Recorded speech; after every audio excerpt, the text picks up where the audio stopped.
We're back with more season today. Just pouring myself some nice black tea. You haven't watched back last time's VOD? You're gonna lurk to avoid spoilers? Okay. Alright, Ryan, we'll enjoy lurking. But it's so good. It is such a good game. Season has been getting absolutely rave reviews from a bunch of relatively niche publications, but still, like, a lot of people have been thoroughly enjoying this game and talking about it for what it is. Like, a really nice meditation on history and historical preservation. So, we are back with a lot more of it because, you know, that is entirely this channel's jam. You come bearing swords. This is not really a sword sort of game, but good on you to have swords. But yeah, you know, meditations on history are 100% our jam, and so we are going to be back. Here's the goal, right? I am finishing a Master's of Library Science in Cultural Heritage, which includes archives. So while I am not a professional archivist, I have some training in archival best practices.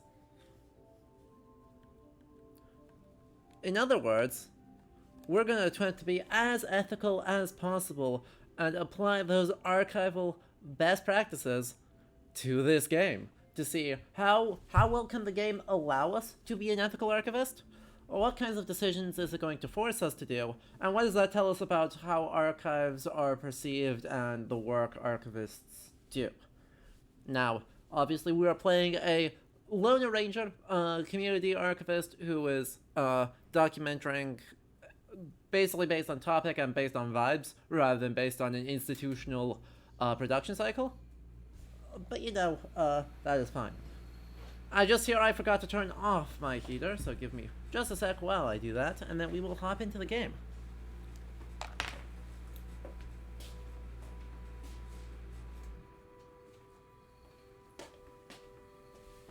We do not need the big loud noises in the background. That being said, I did finally get a new fridge, so at least that big loud noise is no longer, so that's fine. But yeah, as I said, goal. Be an ethical archivist. To help us out, I do have the Society of American Archivists Code of Ethics pulled up, and as we need to pull up other documentation, I will attempt to locate that and pull it up. We are also creating a rights document, so anytime we collect something, we're going to make some notes about it, and any restrictions we think probably should happen for best practice. So, you know, we're trying to do all of that a little bit, and have a nice chill time while doing it, because this game is incredibly relaxing. So, let's hop into Season, A Letter for the Future. Hello, this dude.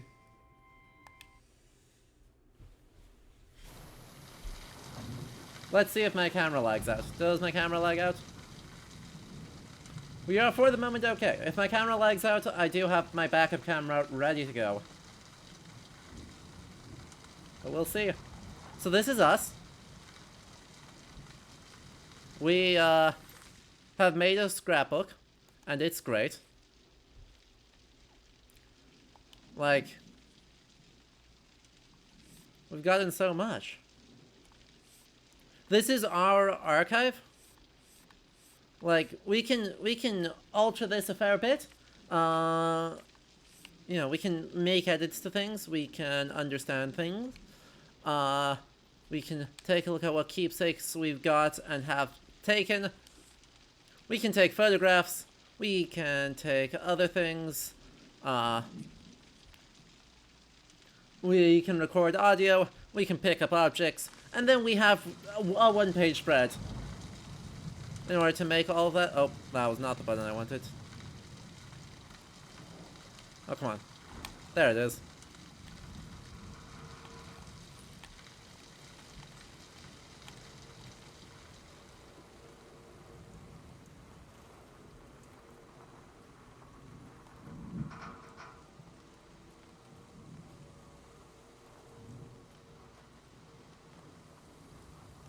Well, there's a do not enter sign. What's year 0? I have no idea. I have absolutely no idea. We are just in year 800 in Summit.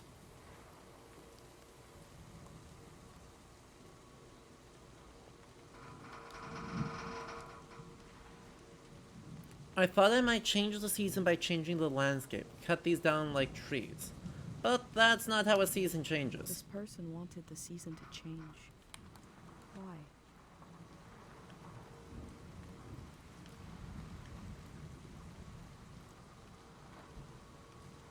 But man, is this a beautiful, beautiful, beautiful area. Let's see, that one? No, that's a camera. That's not the right one. Which one is for the camera? That one? That one. As we look around in our Polaroid filter with the raindrops.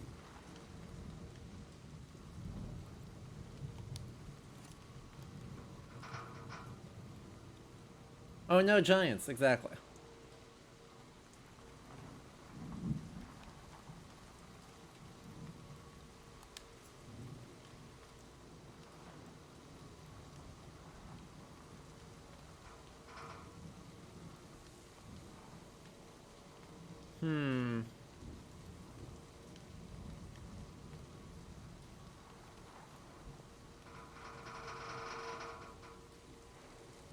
I wish I could get rid of this thing in the way. I can make the angle more oblique, but then I lose a lot. That's basically taking a picture of a rock at that point.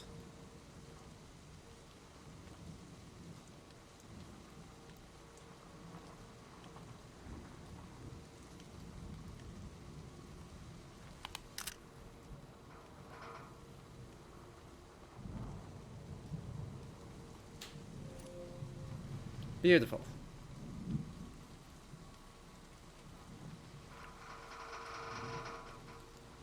Well, with the loud creaky noises of an old wind turbine. I don't think I need an audio recording of that, TBH.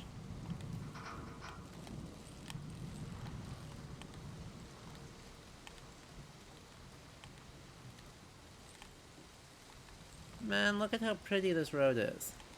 Even in the rain, this is beautiful. I love this cel-shaded style. I think there's a lot to commend. Oh.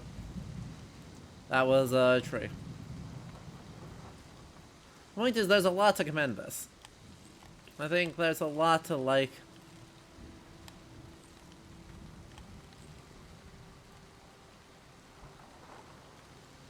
Ooh.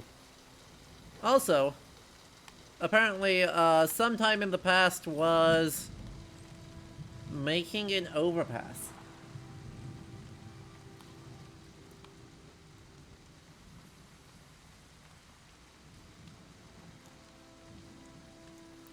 Like, we did a little bit of a case study of this sort of architecture, like, way back in Elden Ring, where you have the same sort of energy, right? You have an object with a very, or a monument with very similar vibes with the Great Bridge, and the idea of, oh yeah, the thing has crumbled, right?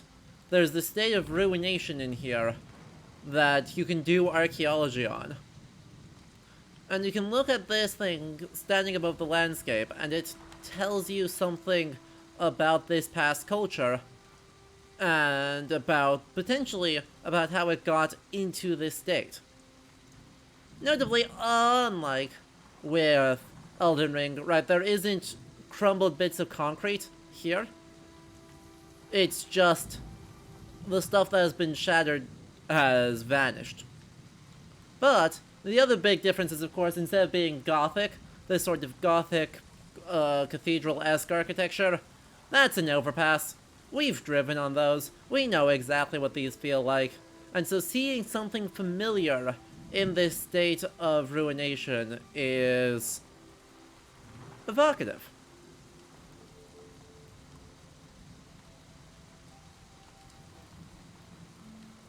Every line is dead. Every wire is cut. I hate this season. They wanted the season to change because they were so alone.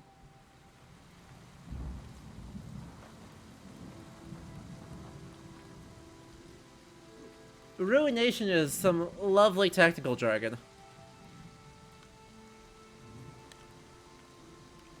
Like, I make no pretense to this being, a particularly common or good English word. But I think it is also a very fun word to say.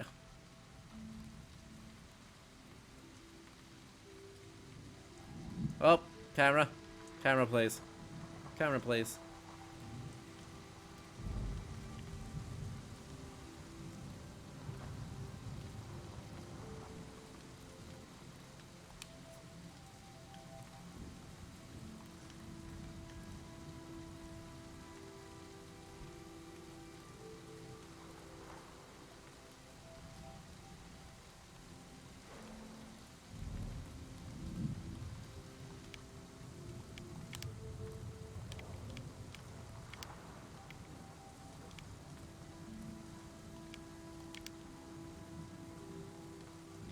Ooh. Look at how fun this is. Once again, I'm struck by how much emotion they're putting into the photography here. Like, that sepia tone in particular. Like, I like comparing this sepia tone to the high contrast. I think that those two are particularly evocative in opposite directions. Like, this highlights the idea of this is not the way things are now, because sepia tone is really indicative in our modern emotional imagination of old photographs. Right, both black and white and sepia tone being metal alloy negative, or metal alloy prints derived from negatives. Black and white is usually these days a silver gelatin, and then sepia I don't remember as well. The high contrast, though, makes this feel super duper present. Like, super duper. Like, this is the here and now. This is the Bioshock environmental storytelling horror game vibe. This is a thing in the past, even though we just took the photograph. This is the season we hate is the current season instead of a historical one.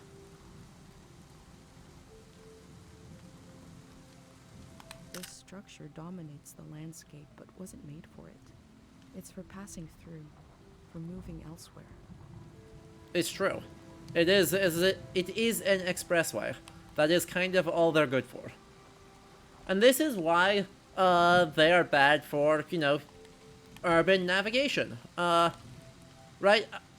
The number of communities that get torn apart due to building expressways is significant. And, I mean, they encapsulated why really clearly. Like, that is super duper present and super duper meaningful to say, yeah, that is, like, it is something of the landscape, but not for the landscape. Ooh. Ooh, a music box.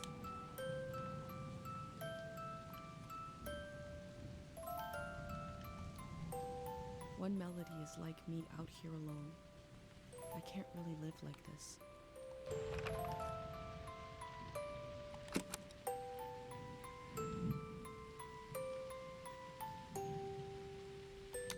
I have a feeling they use these music boxes to fall asleep.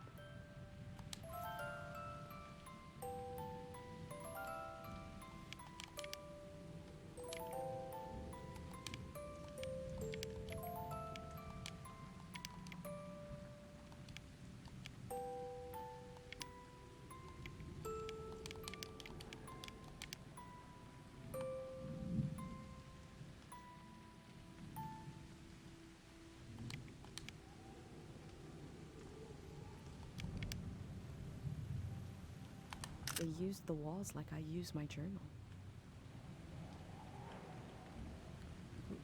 Kyra, I mean, store as much info in photos via filters expressing more than the mere images. Right, I think it's less try and get the thing that is objectively the most as possible, but instead, right, the different filters both let the player express themselves, which is a valuable and fun thing. Two voices is like me and my mom. We can survive, but eventually you need more.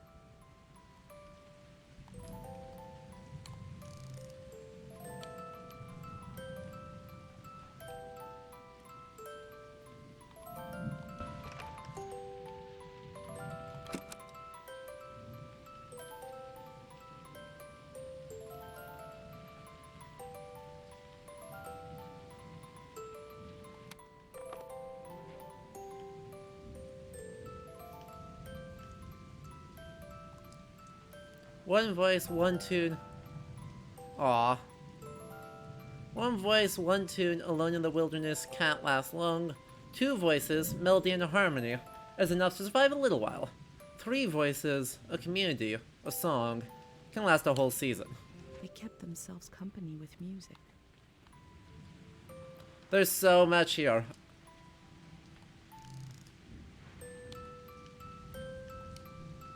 Three voices is complex as life is supposed to be. I could listen forever.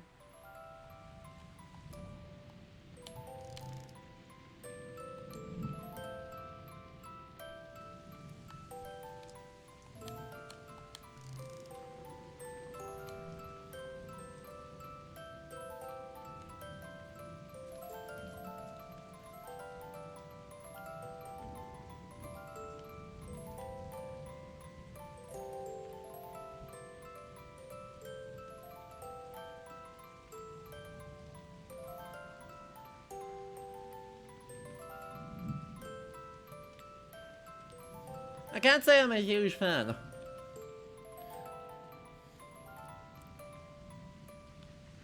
That's a very weirdly polyphonic tune.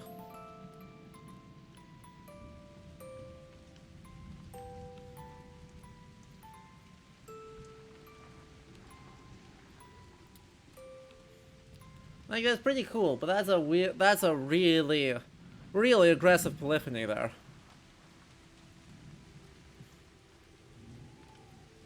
Also, though, three voices feels like something, well, more in some ways more private. The three boxes were out of sync because they each is based on how quickly I wind them, rather than creating an action. It doesn't sync to a correct order. Right? If you put all three up together, or in a very specific, a very specific canon, or canon rhythm, and then, well, let us do a lot else. I met a driver from a group that's building a community. I'm building a community. I'm leaving with him. Goodbye to this lonesome place. Goodbye to this lonesome season.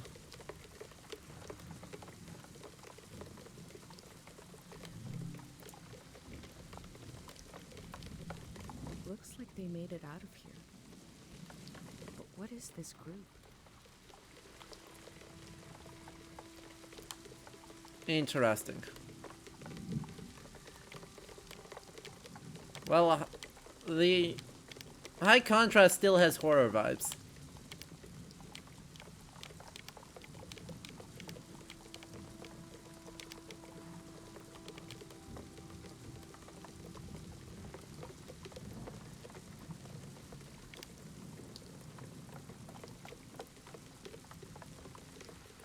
That being said, it's still what we're gonna take the photo of, because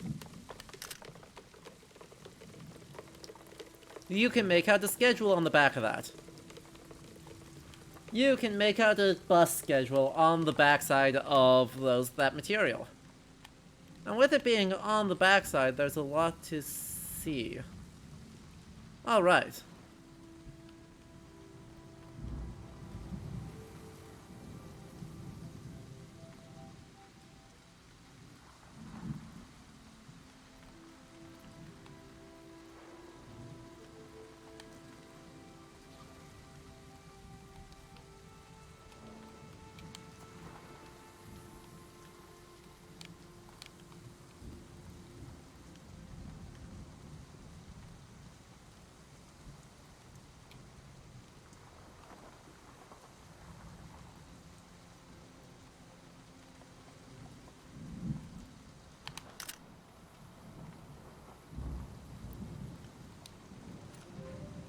Beautiful. Let's take a look at our material, huh? This one. Let's take a look at what we've got here available to us and what we can do.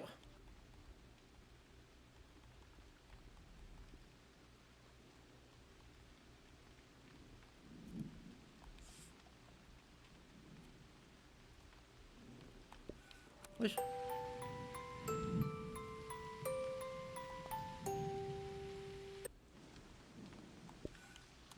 Alright. And then...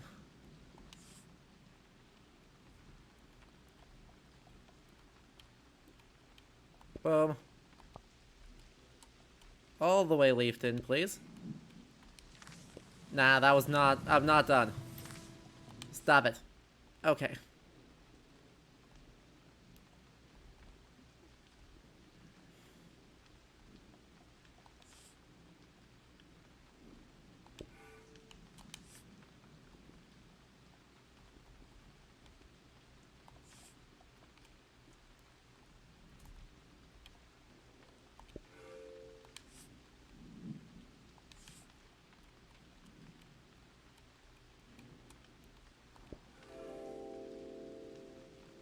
Beautiful.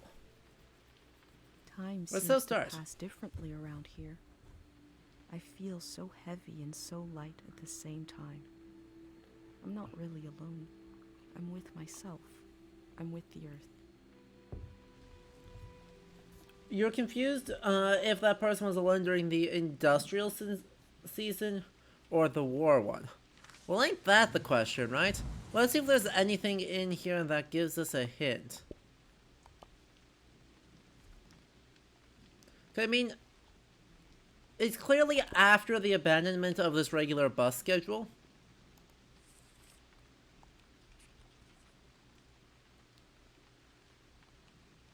So I would assume, right, the bus schedule, etc. dates from here. Oops. Right? I would assume it all dates from here. Then it was abandoned. So, is it abandoned during this? Is it abandoned after this? Like, very recently? I don't know that there's enough... I don't know that there's any info in the long journey here that actually suggests that. The fact that the clock, or that the clockwork mechanisms in the music boxes still work, suggests to me a cultural continuity with what we're seeing in Cairo. Right, because if we go over to Cairo...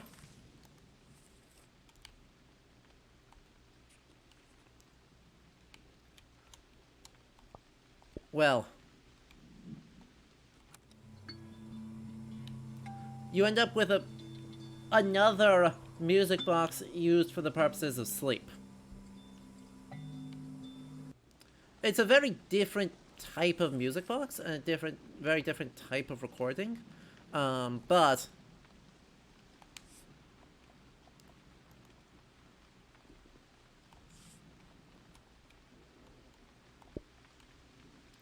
let me actually grab the other music box recording here as well, so you can hear it with 1 and 2.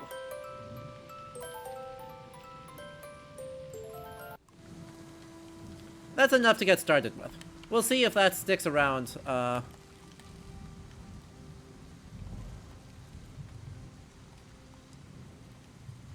we'll see if that sticks around or if that just changes the area.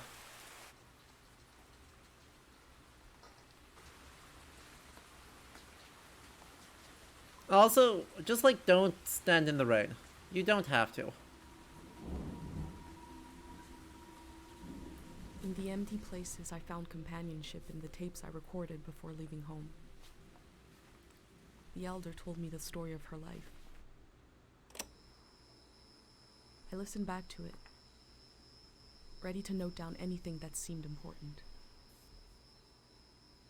Another question, why include the sketch of the fish, but not the text explaining its part in the ritual? Space. Right, space issues. Let's set the scene for the listener. whoever that might be. This is the Elder speaking. It seems that music is really important, Sitting yeah. in the plaza, saying goodbye to a dear soul. Aw. We're here to see if there's anything useful in my mind that could help you on your trip. Aw. A century's worth of memories, dreams, fantasies, visions. You're 100 years old? Like Wow. a big, old, haunted library. Aw. When I die, this library will burn down. But which book should we check out first? I don't have all the answers, but I do feel the story of my life could help you understand what kind of world is out there. It's okay not to understand everything right away. The moment may pass before you've gotten a firm hold on it. True. This is why documenting, right? This statement right here is actually why documenting archival appraisal decisions is so important, because archivists, when processing, often have to make fairly urgent decisions about what contains meaning and what doesn't. And they may not have a firm hold of it. And that's why making clear documentation of the decisions you're making is important. And additionally, right, as much as possible, making those decisions reversible. That's not possible with when you're discarding material that you deem has no historical value or insufficient historical value. But if you have that documentation, and as much as possible do reversible treatments, as other people bring other things to it and the significance of items change, people can revisit those decisions and update them. But as long as you're there to witness it, to take it down in your journal, you and others to come will someday take the time to make sense of it all.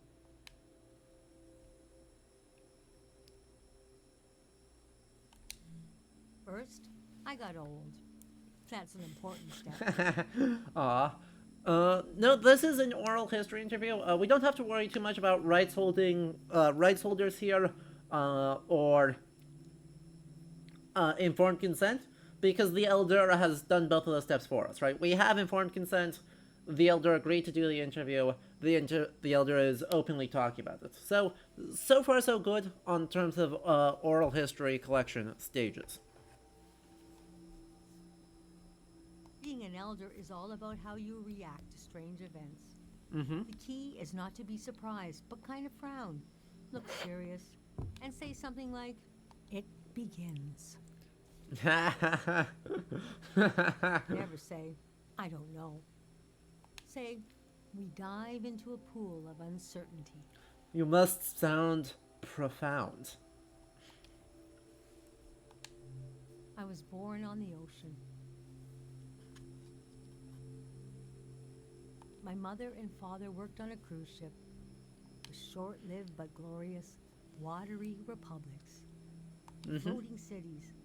Most won their independence by the time I was born. How can I describe them? They were a jewel of the golden season. Pleasure boats with a radical political program. How nice. Ooh. The golden age was a time of flags, logos, mottos, mastheads. My mom taught me to read them. She was the ship's philosopher. Quite, yes. Dad was a recycling engineer. Mm-hmm. Recycling on the ship was a matter of life and death. We had to get the most out of every object and watt of energy. Okay.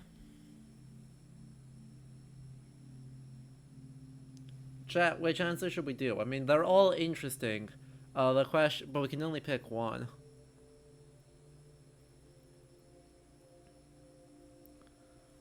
Right. Philosopher, obviously, is going to be a cultural, right? Dig into a little bit of the culture of the Golden Age. Dad, it might get into some of the more practicalities of life on the ground. Or we can further contextualize the Elder's own testimony and the documentation of the current season by getting a broader angle of the past. And the Elder's own personal history, personal biases. Origin may have more historical value in a strict sense. Exactly. Right.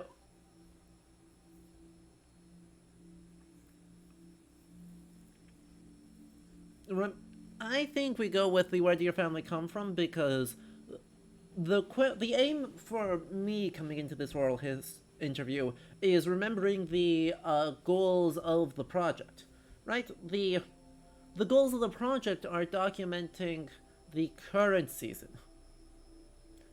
Learning about the Golden Age is objectively super interesting, but it's not documenting the current season. It's documenting 2 seasons ago. It's documenting a pre-war time, which, while obviously resonant and obviously significant, isn't really the point of the interview. At least it's not the point of the interview as I see it.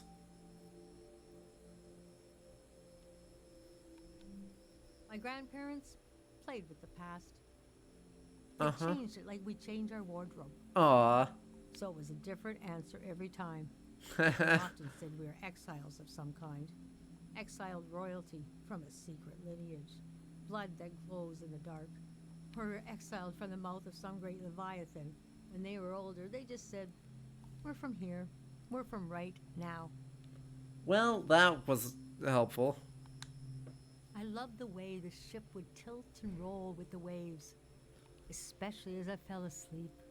It was so comforting. Mm-hmm. Picture me as a kid in bed, feeling the swaying of the ship. Mm-hmm. It was like being rocked to sleep as a baby. I mean, it is super fun that the Golden Age, or even before then, potentially modernity, is like, yeah, the past is something to be manipulated, used, discarded, and played with, right? That's super fun and super resonant with the themes of this game and the appraisal decisions that we're making. I loved exploring the ship too. Wandering Also, through a good the note, suites, people the can... swimming pool, the game rooms, and An important note is that people can, intentionally and unintentionally lie in oral testimonies as much as they can in written texts. If you're doing analysis in archival materials, taking people 100% at face value is sometimes dubious. Still important, right? An element of trust between the interviewer and the interviewee, that they are both approaching this with an intent to tell the truth, is important. But then when you, the researcher, are coming in after the fact, please still use source criticism, and if you're the archivist, make sure you get good contextual data from the person about their life. there were 2 dance halls. Uh-huh. A large, elegant one and another one in the basement. A Wow. lot of my firsts were down there. My first dance, my first kiss, and so forth. Uh-huh. Our ship was taken over in the early days of the war. Aw. That was the end of the watery republics. I Aw. heard the dance hall in the basement became a weapons cache. Took me half my life to say goodbye to the world I knew in my youth. Imagine me and my parents and everyone I knew being escorted off the ship by a company of soldiers. And I'm thinking, I hope they don't make a mess of my room. I was embarrassed by the younger kids who were crying their eyes out. But they knew, I guess.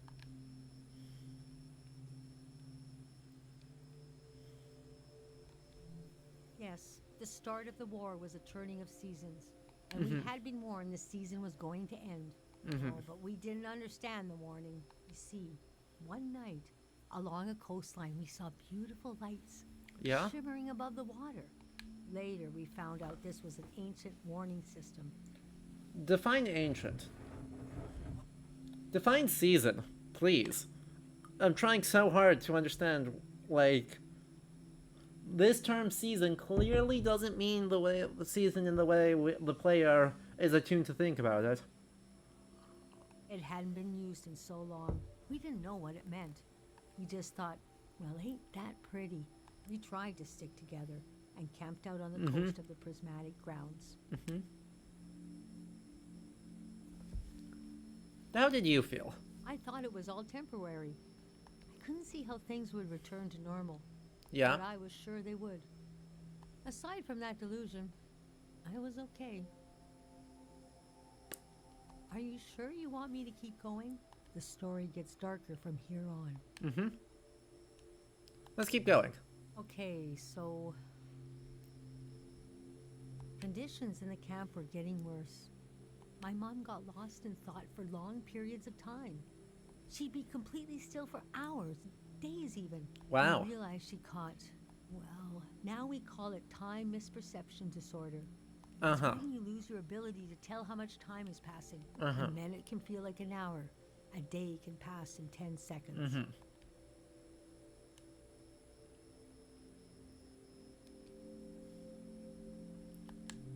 What's so hard is the feeling of absolute loneliness. Aw. Normally, we're all at least roughly in the same flow of time. But Aw. with this disorder, you walk alone, truly. We heard about a traveling doctor who could cure these kinds of diseases. I decided to go find him. I found out his name was Dr. Fumio, and he traveled with his son Lucio. Uh-huh. People talked about him like he was a god. Let's follow this thread more. I described my mom's condition to Dr. Fumio. He said there was no cure yet, but there was a village high in the mountains. He thought it was high enough he'd have a better chance at treatment. Why? Lower places are more dangerous.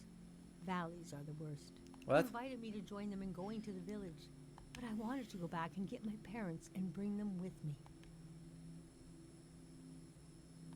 What happened next? Packed my things and got ready to leave the next morning. At night, my mom came to me in a dream. She was standing in a field of flowers. I'd grown since I last saw her. We were the same height. She pressed a finger hard into my palm. She taught me well. I knew the meaning of the gesture. I knew no matter what I did, I'd never see my parents again. In the morning, I told Dr. Fumio I would follow him to Karo village. The next Aw. few weeks were very physically tiring, hiking, climbing. And when we found the village, building, planting, cleaning, Fumio brought sick people from all over the world, and they got better. The treatments worked. Everyone was healing, so why couldn't I? One day, we got word the war was over. We never found out how it ended. It was like peace just swept over the earth in a split second. Uh-huh. There was a party in the plaza to celebrate the end of the war. Well, the actual apocalypse happened long ago. Well, about 50 years ago. Right? Kyra, we have a timeline. It's like roughly, I think it's like 810 in the game's present. With another changing of the seasons coming up soon, TM. But the war ended in 780. So, and the golden season before then started around 720. So there's like a 50-year golden period, a 10-year war, and then the current season's been another about 50 years. And then the time before that is just modernity, from like 500 to 720-ish. So, 220 years of just modernity. But I couldn't bring myself to go. No. Yes, it was over. But it had taken my home, my family. That night, as I was falling asleep, I felt the bed tilt and sway gently, as if it was being tossed on the waves of the ocean. You mean before the seasons? Yeah, it's not clear, like, anything before 500, it's not clear what exists, but pretty much the entire landscape as we see it is a product of the last 250 years. So, like, I don't know how to feel about that. Whether this is just the world works by different rules, or whether there's some even more, like, prehistoric end of the world that's causing a divergence that generates all these disorders and that causes these apocalyptic changes. As if I was back in my bedroom on the ship. As if I was back in my mother's arms, being rocked gently to sleep. I knew I was finally home, and nothing could hurt me.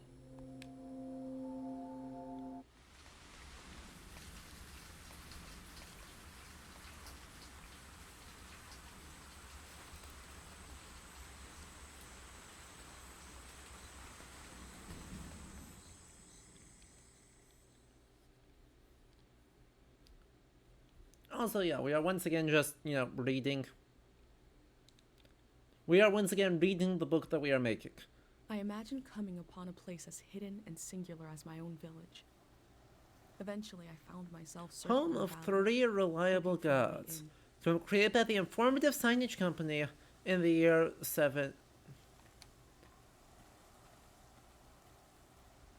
I mean, yeah. Of course we're going to do this. Get a good high quality photo of this as it is.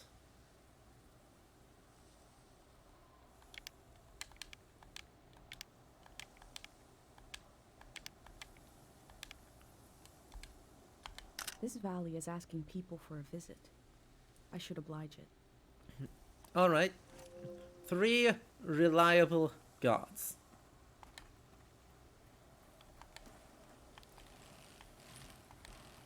Oh, whoa. Also, so that sign dates to the Golden Period, right?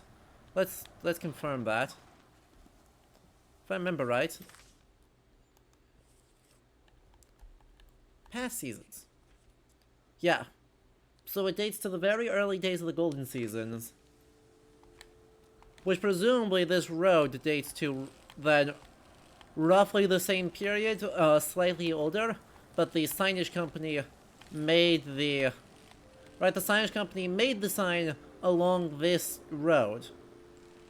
Would suggest that everything about this road is, you know, from roughly the same point. Or at least certainly that this road is still in active use and maintenance in that period, I should... But man, it's pretty. No, Ailey. Tiang Valley Dam. A gift from the Prismatic Grounds, the Electric Peace Project here of 515. I never used this kind of technology in my village. Nobody trusted it.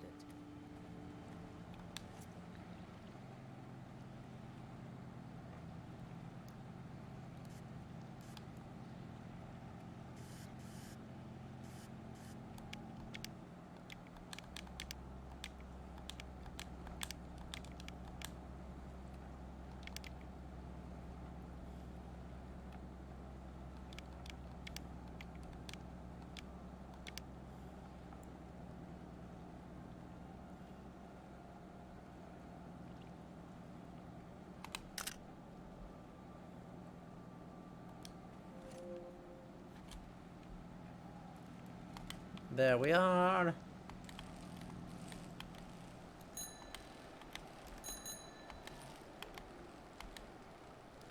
Whee. And if we go up here then. So the dam dates to the 500s. So let's think about this. The dam dates to the 500s. The road... Okay, so the road is then probably significantly older. Whether or not there's a road at the start of or at the same time as the dam is uncertain. But what is clear is that the road probably also dates to the modern period. And then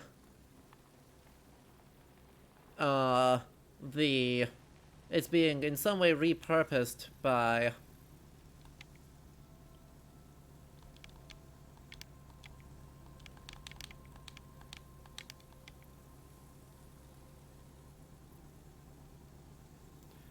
Must be a car, but it looks weird. I haven't seen it's one like it's this in being my like books. repurposed by the informative signage company. Oh well, hello. Oh. Valley. One second.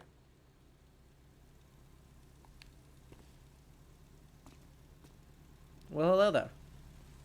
Just got here. No idea what this game is about, but man, it's pretty. It is exactly pretty.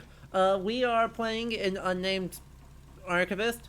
So the world is about to end. In something called the Changing of the Season.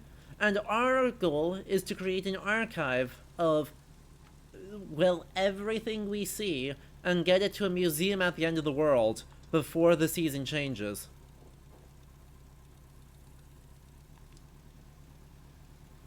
Here stands the gateway to Tiang Valley, home of the 3 mindful gods. As you enter, try to imagine the millions of pilgrims who passed under this gate before. They were born, they I'm lived, not the first and to they do died. this. Just the first in a long time. And so we are just doing archival work. We are wandering around. Strotophob. Yeah, what are they called? What is it?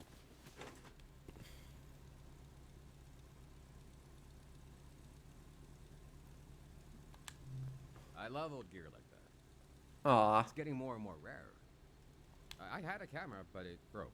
Aw. Not that interesting of a story, I guess. What are you doing here?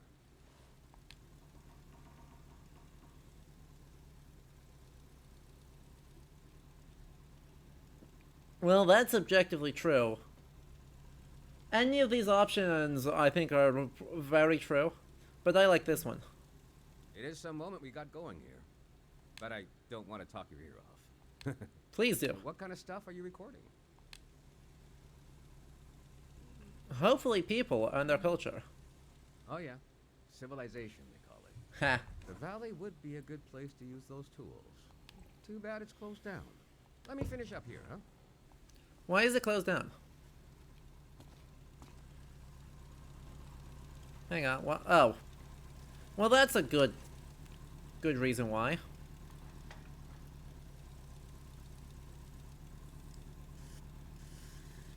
I wish we could do a little bit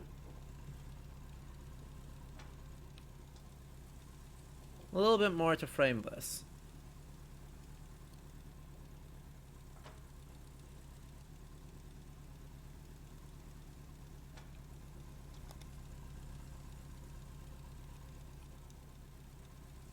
The elders said that people were exhausted by symbols after the war. There we go. But here are a few hanging. Good textiles. Hey, Uh-huh.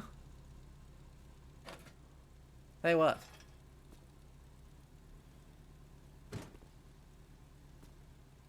this was like a second home for a while. Aw. That was fun earlier when you showed up. And I was carrying the cardboard man. You were like, who are these guys? Who are these guys? I've been pretty bored here. I can tell. You know, the valley's gonna be flooded soon. Oh.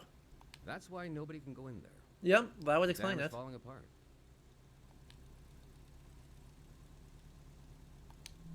It's too old. There's nobody left who knows how to repair it. Uh-huh. They're taking it down so we'll know when it'll collapse. It gives us That's time to intelligent. evacuate everyone. Yeah. Greyhounds. Uh-huh. We're a community organization. We do all kinds of fun stuff. Health clinics, mine sweeping, daycare, evacuations, weddings. That's a lot. We're new. That's a lot. How new? We'll do anything to make the future better than the present. Uh-huh. No big deal. We're trying to get new things going. Yeah. But it's hard. The past really has a tight grip on people. Yep. It doesn't feel like a fair fight. So we're trying to, well, anyway. No, keep going, keep going. I want to turn on my recorder and just, like, let It's that be. funny. I stood guard here for a week, and I've only seen greyhounds like myself, and valley people on their way out. But now I see you, and you're like a new element or something. Ha. I've never met anyone doing what you're doing. Well, And, that's... we greyhounds gotta support new things. So, I'm not supposed to let anyone in. Yeah. How can I? Jeez. I think you should go down into the valley and take a look. Yeah. Better try something here.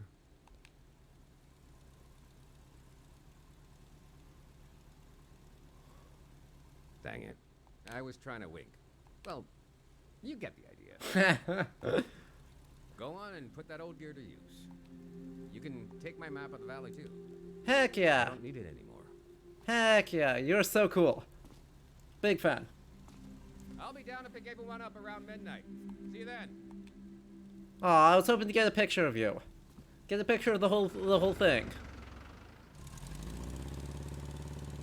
Chat, who's ready to have way too many... Who's ready to have way too much, and not nearly enough? He let me into the valley. Mm-hmm. I think he wanted me to record what the Greyhands were up to, and he gave me a map. A dig site. An assembly point. Hello, Karabachi. The valley entrance is up there. Assembly point, dig site. Oh boy. Oh boy. Chat, who's ready for us to spend way too much time The assembly point seemed accumulating like a good place to material? start. Like, way too much.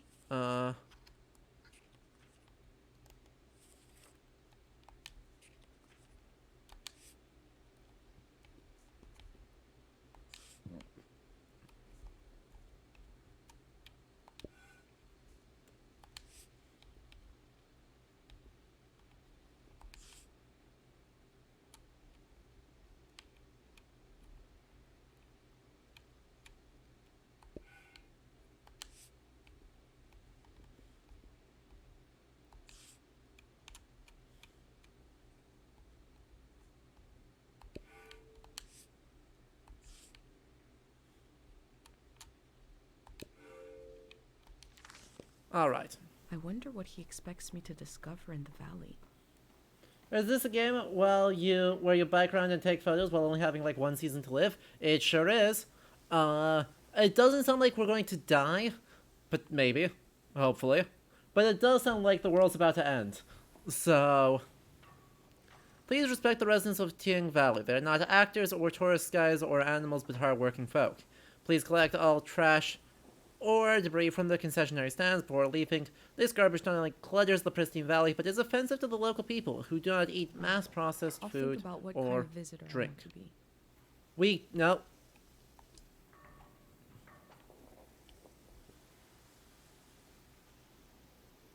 Well, we've already got a collection of, we've already It got a seems like collection I'll of have to wait postcards. for night to enter the shrine. So, let's grab those postcards. Let's grab this.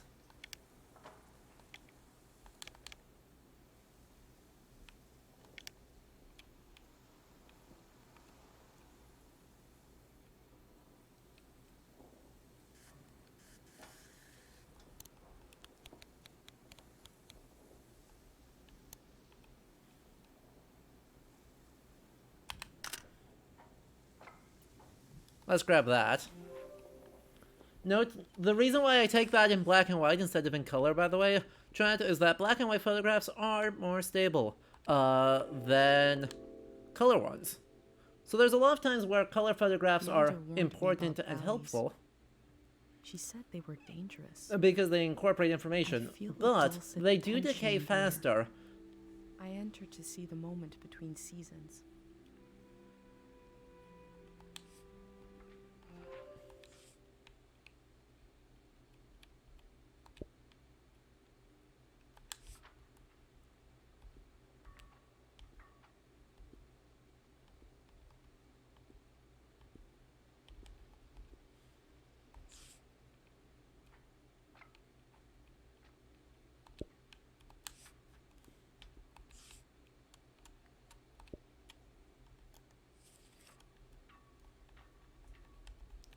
So the Elder... Okay, we've already done that, which is great. And this one... Well, this one we've got a lot of stuff to do.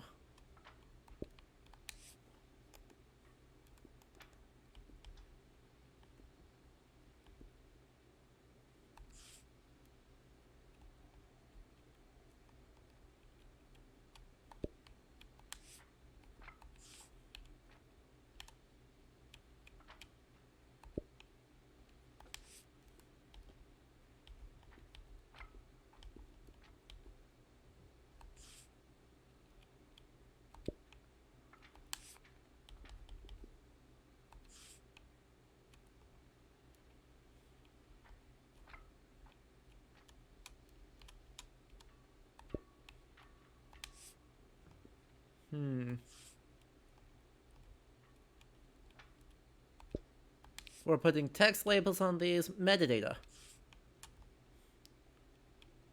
They made metadata. We've got metadata there. Also, that suggests This one suggests right here that this is actually contemporary. That the lonely person here is actually, and these music boxes are from the present moment. So trying to cut down the things is response to this current season. Given that,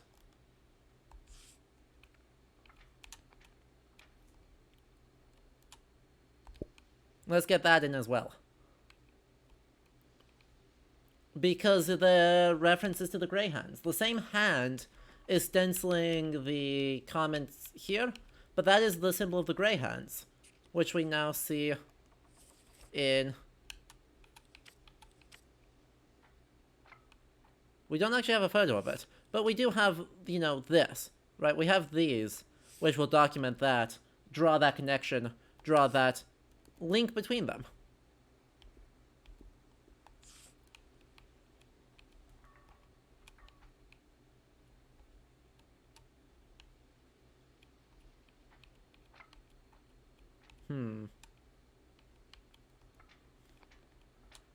We'll use a sketch here instead of... We'll use a sketch instead of other decoration. And then we have other materials in here. Beautiful. God, it's so good.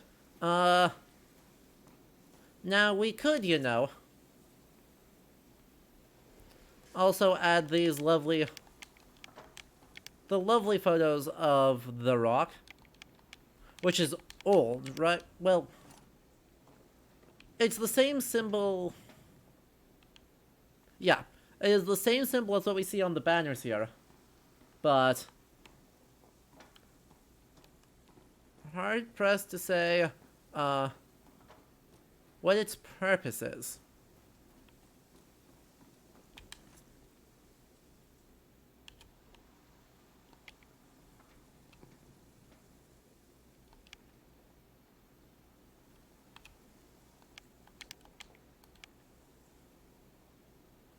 This looks ancient. Like, properly ancient, It yes. must have been hard to carve a pattern like that into a rock. There we go. Alright, well, let's take a look then at what comes next.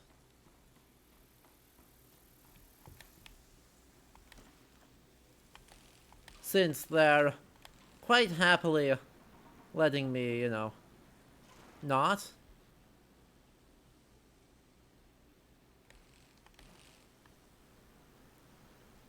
What is there to see?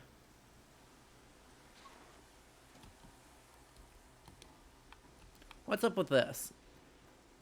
Is this a human carved blasting, or is this a tree fell down sort of blasting? That's a definitely tree damage sort of blasting.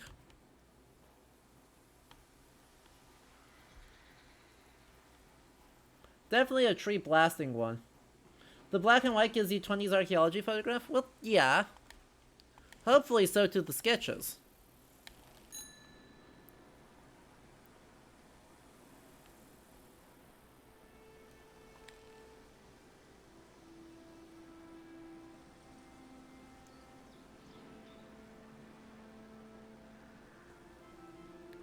Oh boy. Look at that music.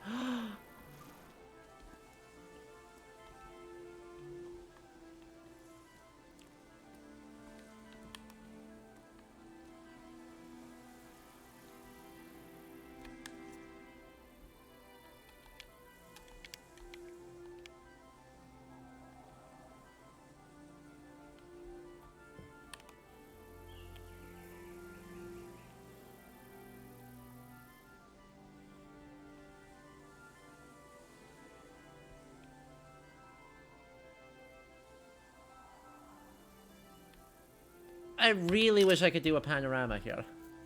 I really wish I could do a panorama here. That's alright, we got some space for this. Oh yeah, we should absolutely incorporate this one, huh? That one. And...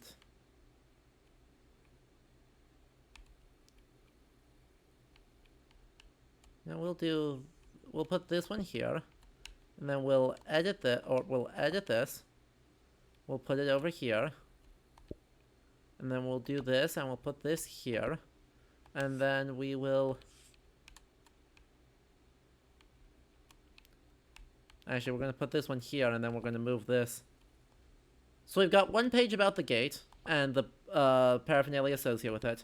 And then one page about the landscape. I think that gives us a decent look at the entrance to the valley.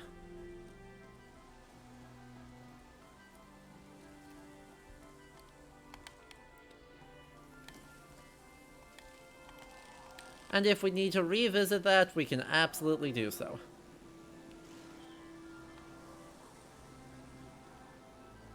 Or, you know, just see a better photograph. Well, that's the photograph from the postcard, basically, right?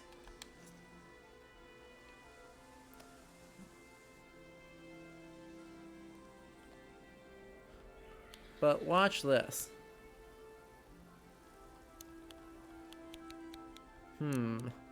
Need to pull the focus back.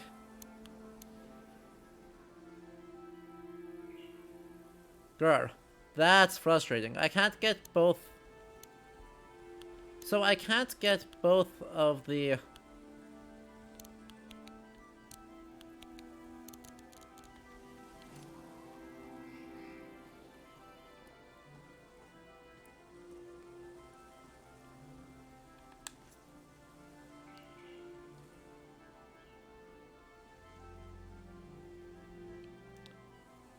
I want to pull this even farther back, because if I'm not able to get the focus right, I want to create a nice line. Look, aesthetic reasons. Just the sun in the center. 1, 2. I still want to pull the focus back so it's on the...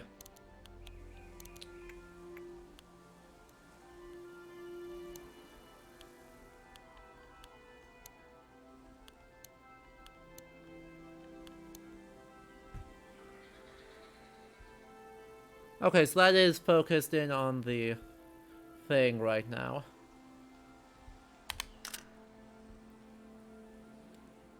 Yeah, there it is.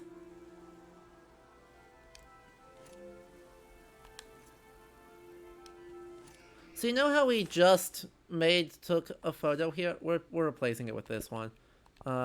Remove this one, goes there. I mean, right, as we think about human-environment interaction as a potential theme of this game, and the way in which landscapes and malaises can affect human perception, like, finding these intense moments of human environment sort of interweaving into a landscape, very eco-critically poignant. And very aesthetically beautiful. Big fan. Anyway we slice this, big fan.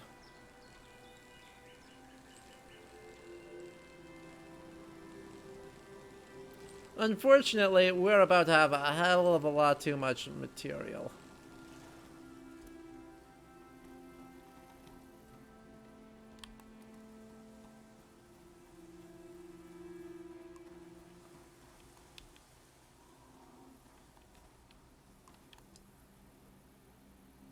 Welcome to Tiang Valley. Remember, you made it here, but we made here. Oh no. I am probably the last person that will ever be welcomed here by this sign. The map? Alright, so where are we? Are we at the X up there? We can go down, there's a nice walking path with a gas station and a parking lot. Oh no. There ought to be emergency runoff ramps. True. The very path that you stand on has been the same since at least the year 350. Oh. The elder told me there's very little information about the years before 500.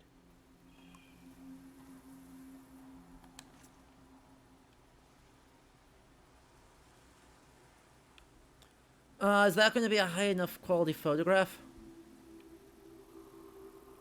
I don't know that that's going to be a high enough quality photograph.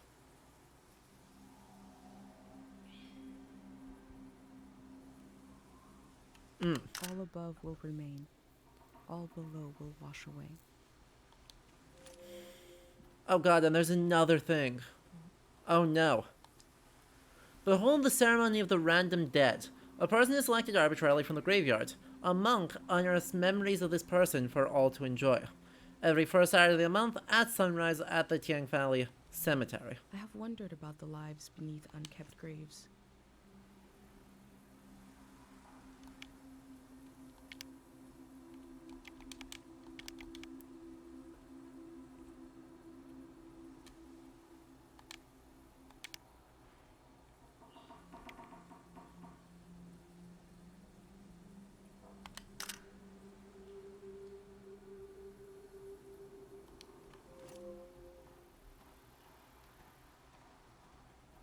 Well,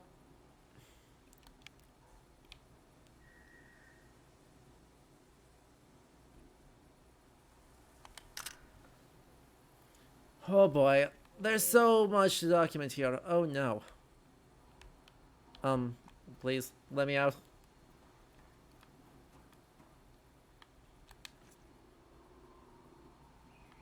God, this is where...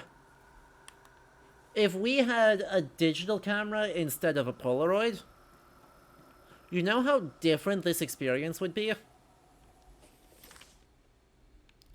So, here's the thing. Let's just put everything we've taken pictures of on here.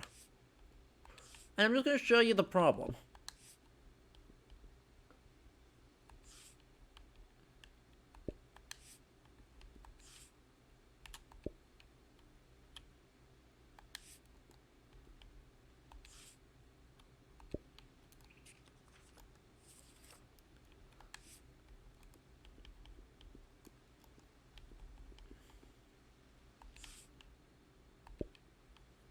This is completely illegible.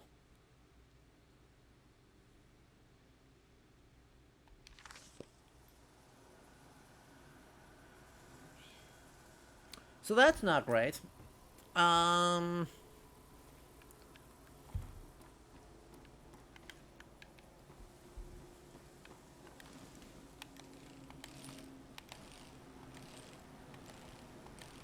we're not even a little bit done. We are not even a little bit done.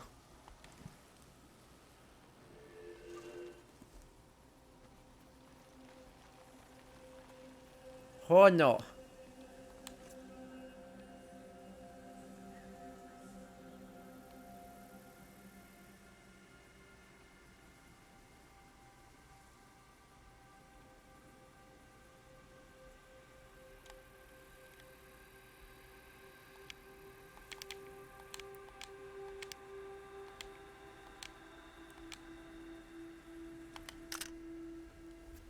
So we're just gonna take a bunch of photos and then we'll have to like figure it out later. But right, if this was a digital camera, the amount of work we'd be able to do to like better trim these photos, to remove the unnecessary material, all that stuff would be really easy. Oh boy, so memory flowers are I wonder dangerous, what the flowers have to say. but we may want to listen to them. Well, that's fair.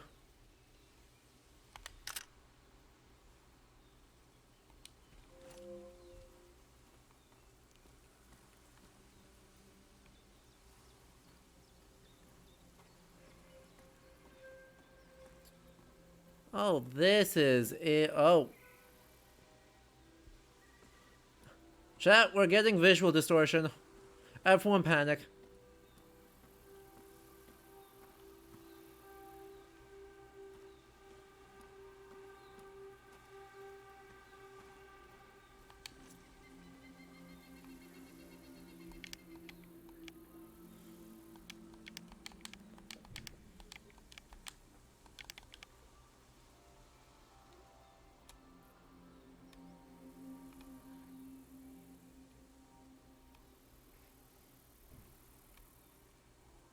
All the rituals for the dead in my village require the body, Uh-huh. so we couldn't perform them for my dad. Oh. But I can make my life a ritual for his memory. Oh.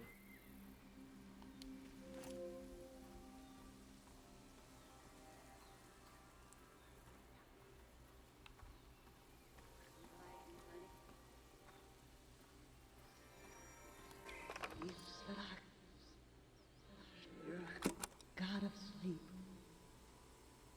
I've been gathering Harpic, and I've been gathering courage.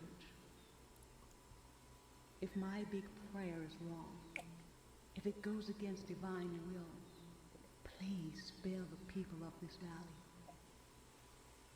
We're so desperate for peace. Memory told over and over again. Now, Chad, this is interesting. Let's consider this. We have some updates in our relevant rights document to talk about, huh? Firstly, we have an oral history. Right. Let's see. Let's do oral history. Elder. So, ethical considerations, none. Explicit consent was given.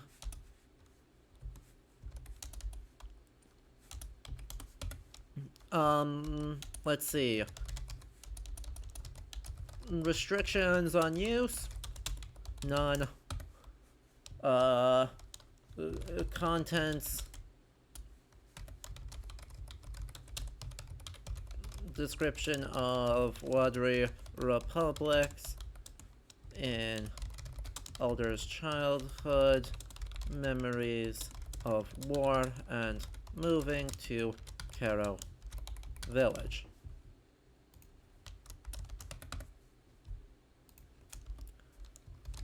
Oral, let's see, mnemonic recording,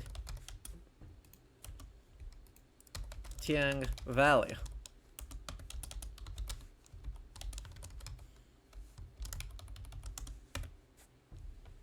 Unknown age, right? We don't have a lot of,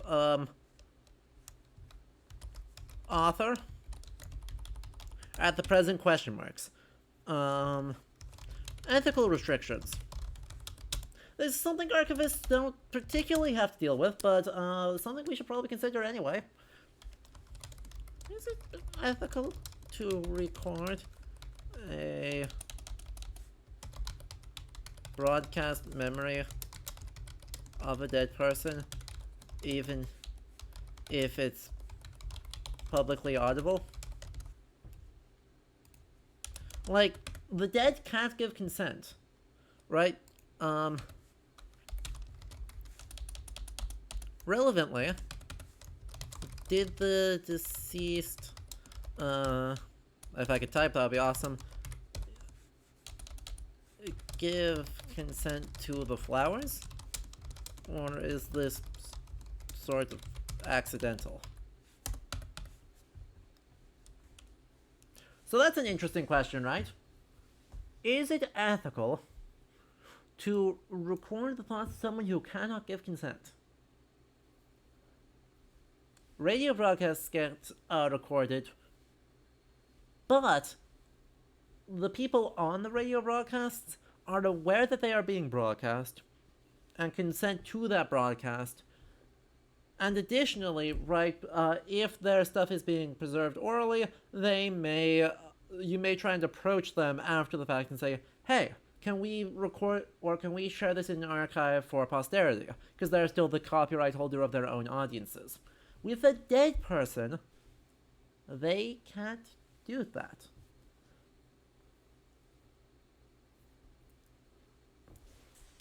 That being said, right,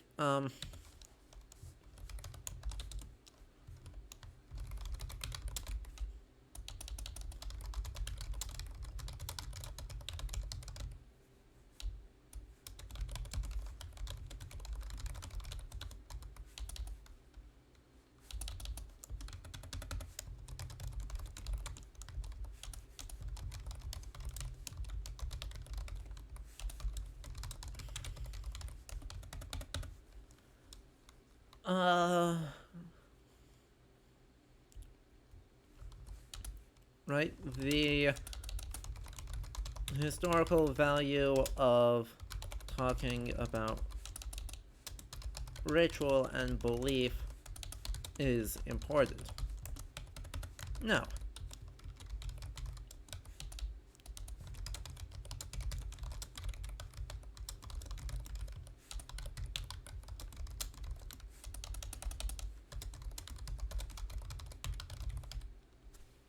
Right? Ultimately, that's the core question, right? Does the historical value of this little snippet, right, this little, really a very small snippet about this, person and about this game, tell us enough? Oh, we do have information. Perfect. That's exactly what I was looking for.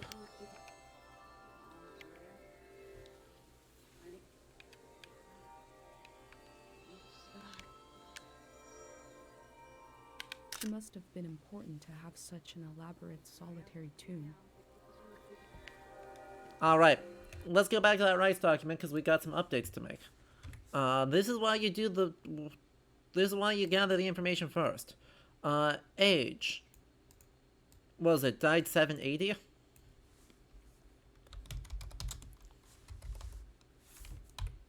Author, Sonia...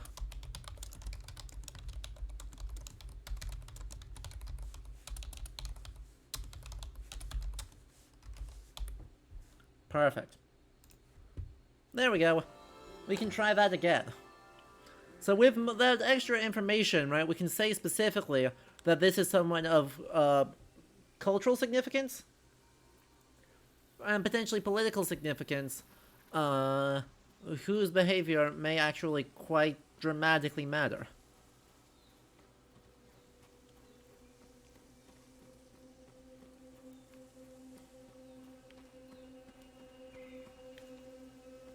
So, there is significant reason to think that, you know, more than just a random deceased person, I think you can make a pretty good argument that this person's contextual significance means that their utterances should be preserved.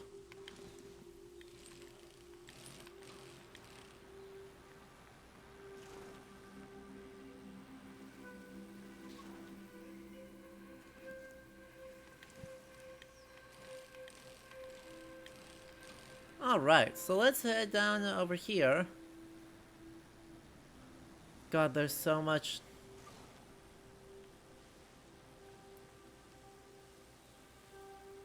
There's so many angles to take this. Oh no, chat. Yeah, it's not clear, is it? Right, definitely I would say, let's compare it. Right, that looks like they were planted at the grave of the person.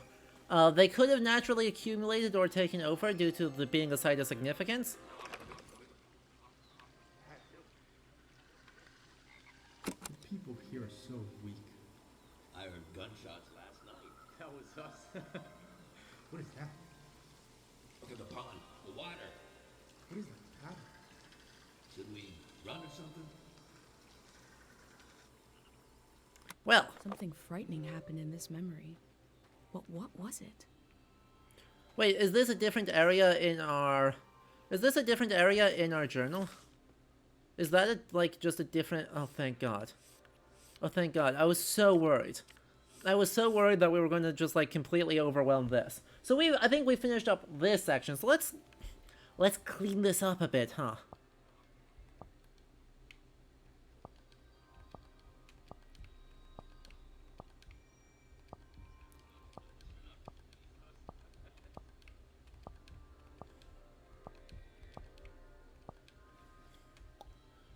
Alright. So we have 2 pages of stuff. What stuff do we think is valuable?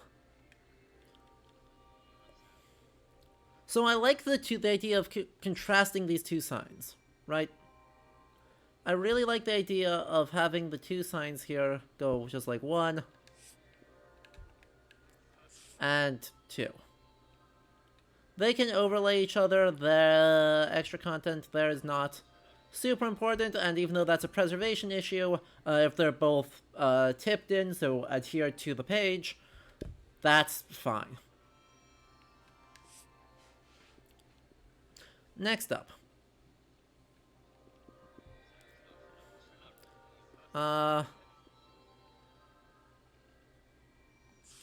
Right. If the thing of cultural significance is the dam, well, there's that. And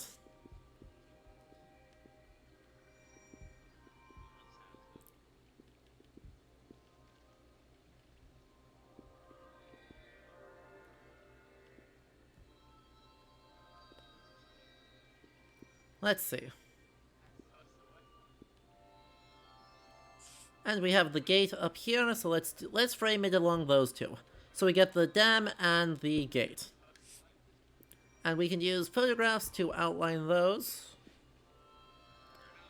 And actually, let's insert this one in as well. Even though it's not super transparent, let's do that.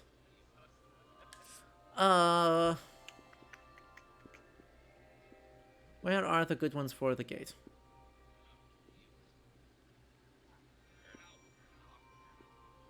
Let's do this. Let's do this. And let's do this. Let's see. What else can we do?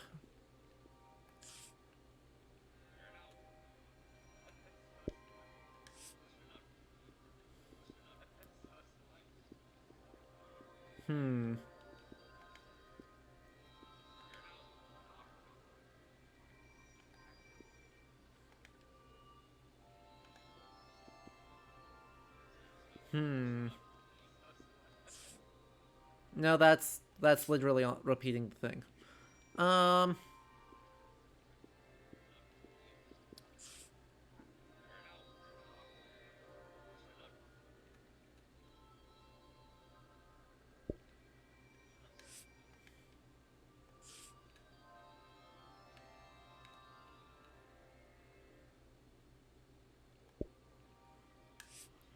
There we go. And what else do we do?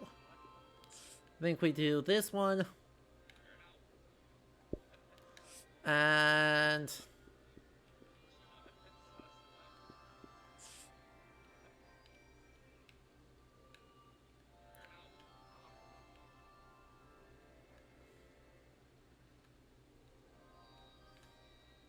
this one. There we go.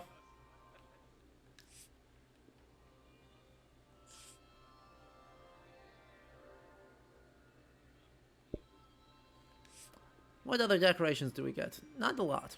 Not a lot. Perfect. There is our nice archival page there.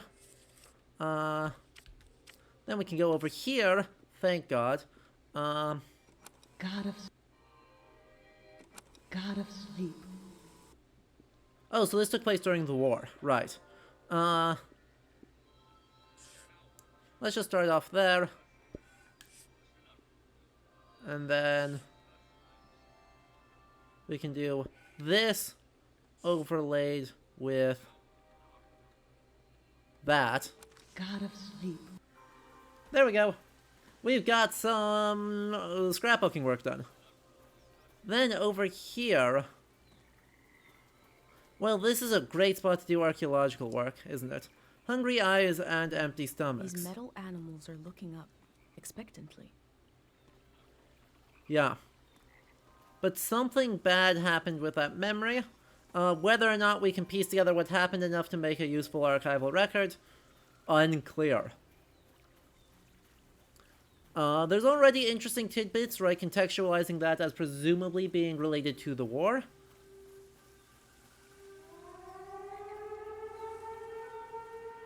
The hell?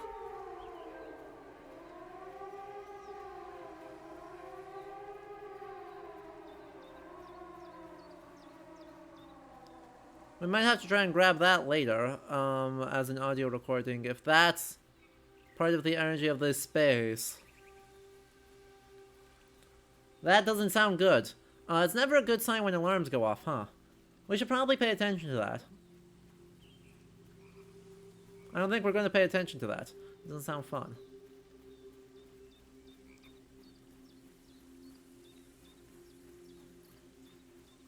It does sound like an air raid or like a tornado siren, doesn't it? Oh, it came from right here.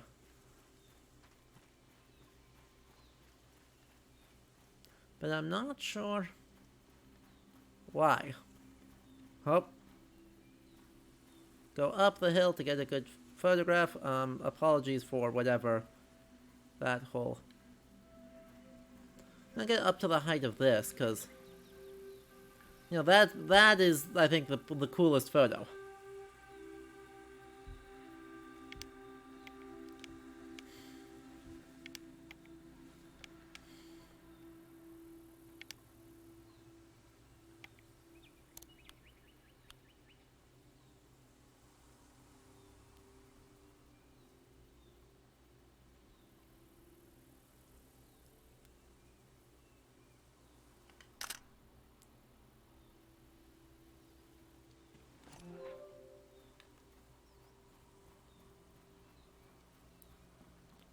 There we are.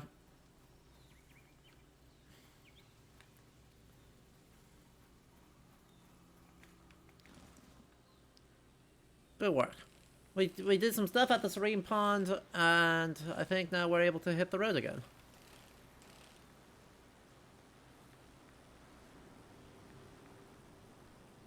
Actually, let's finish up this Serene Pond. If we're about to move on, let's finish... Nope. Let's finish this up. People here are so...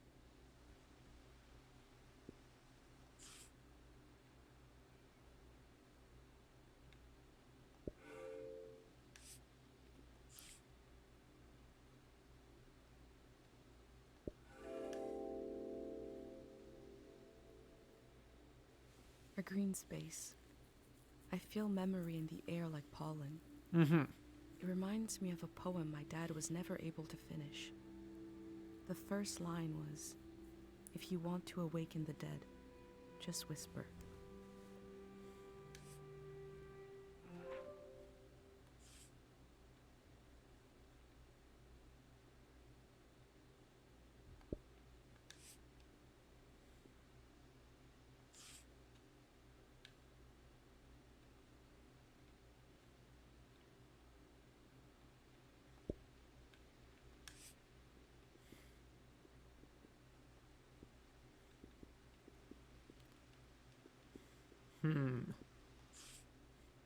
Historical stamp. Check. Little pink thing that I put on every page. Also check. There we go. We'll see if we can if there's enough stuff to contextualize the rest of the Serene Pond area and the events that happened in the around that later. If we find that, we can always incorporate that material back into the archive. But right now, I think it's hard to accumulate a whole lot beyond. That was in a war. That was part of the war. And oh man, chat, I realize I'm starting to get distracted by the ooh, look, a shiny. I see a thing and I want to go over to the thing, and then, you know, we'll never get to the assembly point at this rate.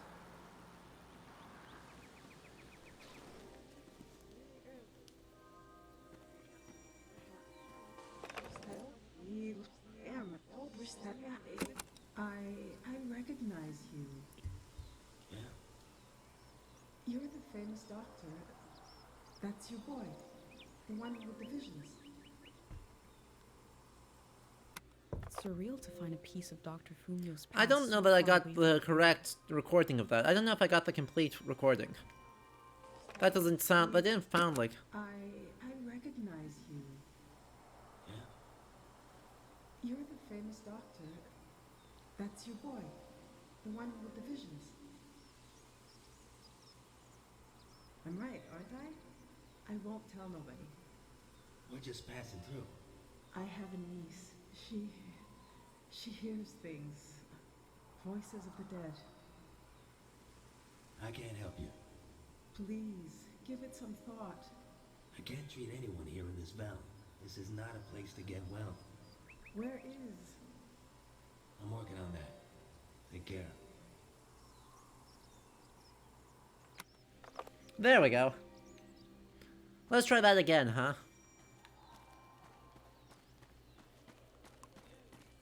And where are we in this?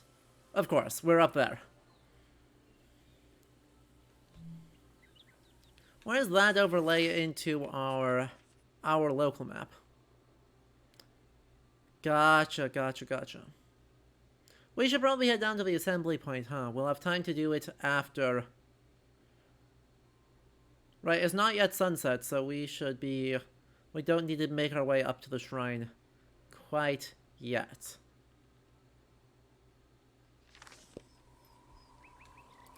But what is clear is that I recognize you. Yeah? You're the famous doctor.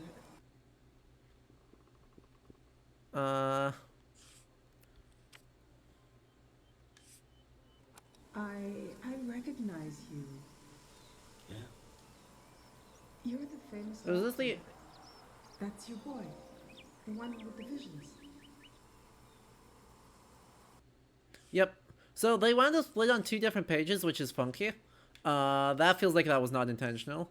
But, you know, since they did, let's put that this whole audio recording here. The reason I recognize you. The reason why we want to include that audio recording in our archive, is a relationship to other objects that have already been collected, that we've already decided are significant enough to include in the collection.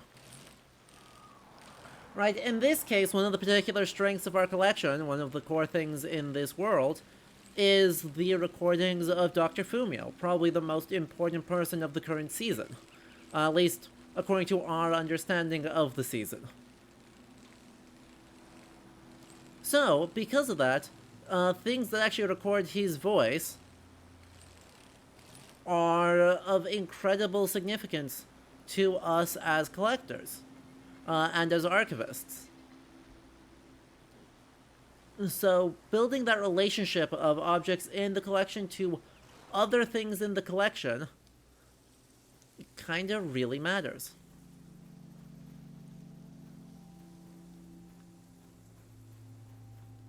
Well, huh.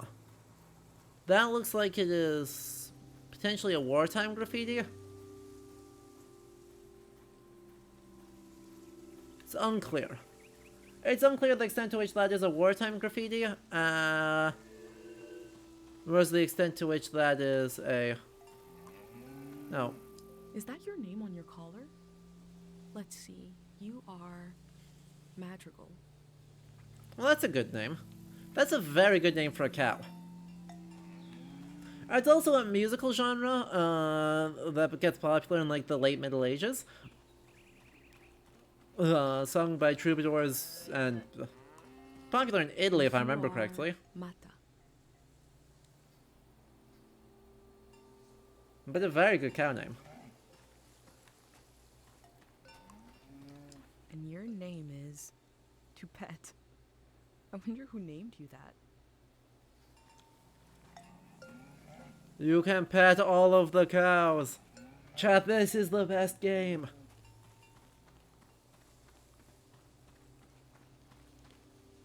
Oh, now that is a photograph right there.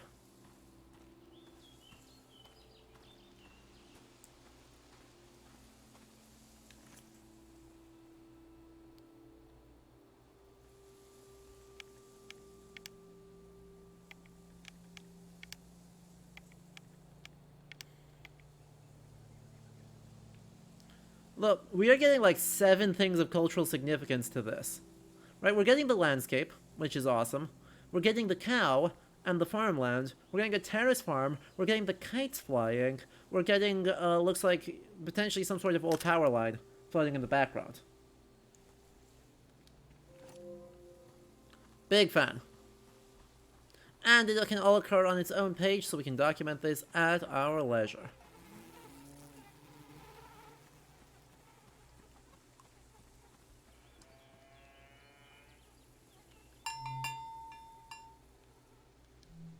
The sound of this bell has a lot of character. Oh, now that's interesting. We're being evacuated. They're moving us into an apartment building in the Radiant City. There's no room for animals. It breaks my heart, but I have to leave all of you here. I've got the radio tuned to your favorite station. You've always done right by me. Aww. No. These people had to leave so much behind.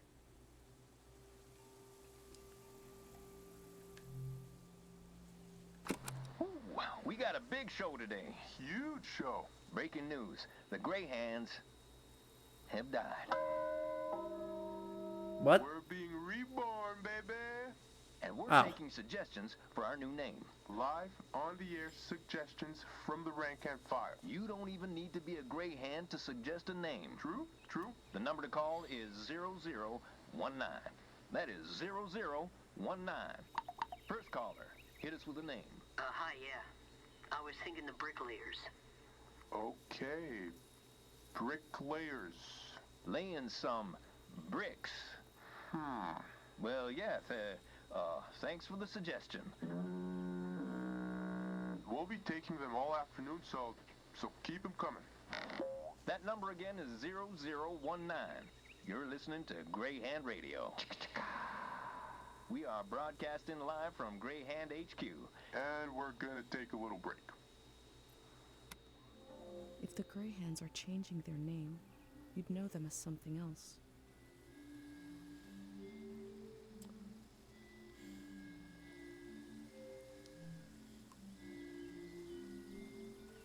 Let's record that. That matters.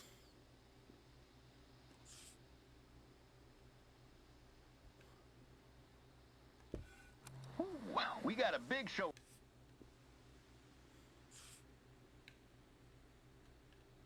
That matters a lot.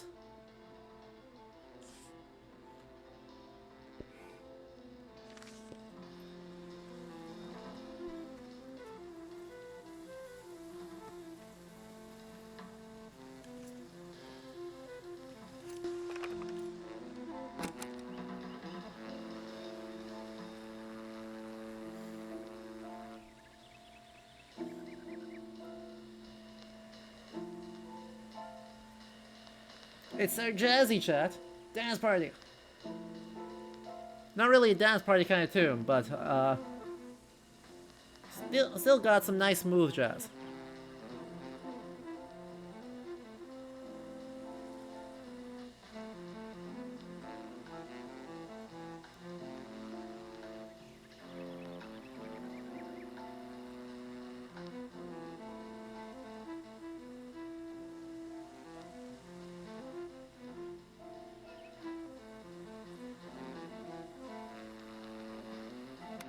This sounds like it comes from somewhere far away. Yeah, it does. Probably Radiant City. Probably comes in from Radiant City. But let's look for more archival documents, because, you know, this is what we call a preservation nightmare. Or if different cold cows we call it. Ice cream. Everyone seems to like it. I've never tried True. cow's milk, let alone some kind of frozen version. Damn it, chat, now I want ice cream. Now they've got a fridge that works, I can just get ice cream. Textiles. Oh boy. Oh boy. Get the whole gang in here, cause we got textiles. We want no filter on these, so that way we can get them as precise as possible. We'll back up so we can get all of the patterns right in here. Focusing on these ones, so that way we can get... Since we can't quite fit all of them in conveniently, let's try and get at least 3 of them in. Plus these little paper doodads. And boom.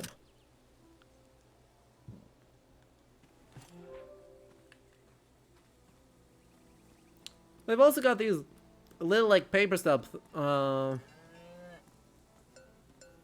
You are a cow and you are named Krasnahorkai. Krasnahorkai.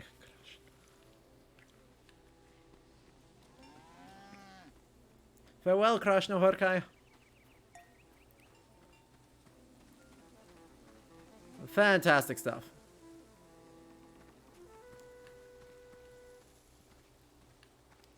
There's just so much to do here. There's so many things to document. And I know we've got time, but there's so much. And without having a strong... One of the cool things that I like about this... A beautiful cow named Gorp.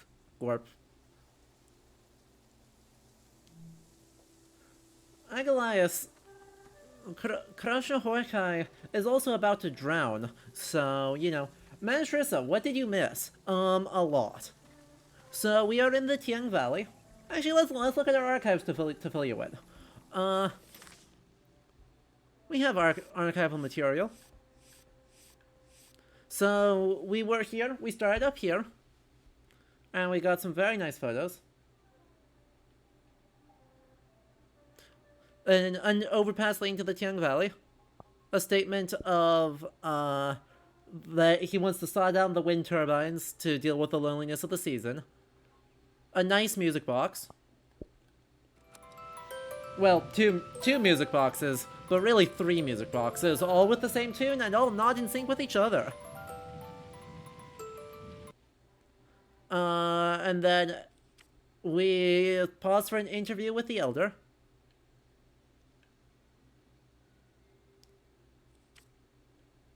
And then we entered the Tiang Valley, which is protected by this dam founded in 515. However, the dam is failing, and so the Greyhands, who we can see the logo of on this photo, have decided to evacuate the valley because everything below that line is going to get flooded. So we got let in, very graciously, to try and document the place before it goes away. By a serene pond in Tiang Valley, we found something called Memory Flowers, including getting a recording of Dr. Fumio talking to someone passing through this valley. And then we met cows.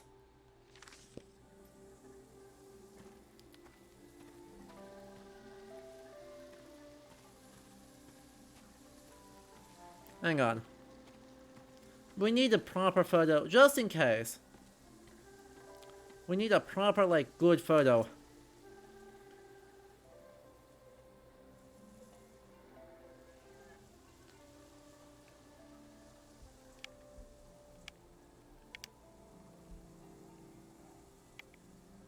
Gorp. Gorp, I believe in you. Look at this.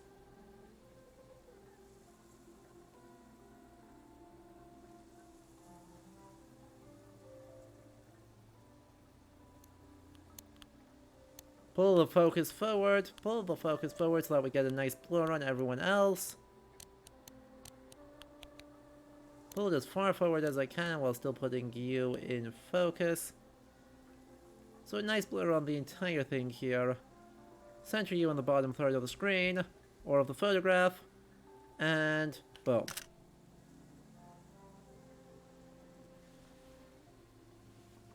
So is this inspired by the Tennessee Valley Authority Dam, or is that just where your brain goes? Hard pressed to say. It could easily be inspired by Tennessee Valley Authority dams, but given that most everything in this project has been... Most everything here has been actually...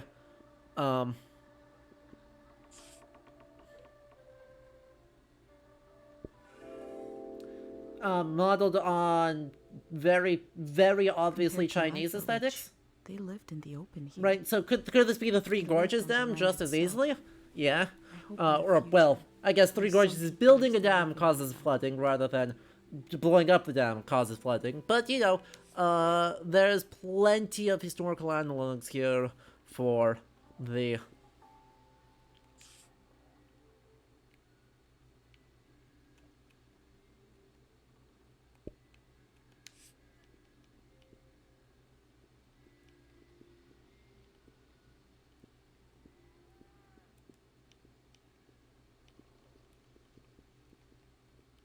Oh, we gotta.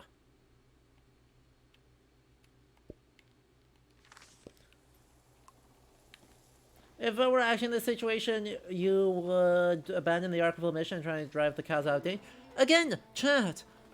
Okay, chat. The end of the season is quite clearly and obviously not the end of the world. The Elder has lived through 3 whole seasons, being born pretty early in, well, I guess not that early, but being born in the Golden Season, and then living through the war and the entirety of the current season, and witnessing its end. It's unclear how much people will remember and how much gets lost and damaged in this transitional period, but pretty clearly, it's not the end of the world. The Tiang Valley is not getting wiped out by a meteor. It's getting flooded because they don't have the technology to maintain the dam anymore. They don't have the technology to maintain a 300-year-old piece of hydroelectric equipment. That's not really that surprising. It's 300 years old. So, there are questions of memory and what gets lost and what's worth preserving. But this is not literally apocalyptic. Like, this is not the entire world's gonna die. This particular valley is getting flooded. That being said, we should still try and save the cows. But it's not like the rest of the world is necessarily going to end. We don't know that.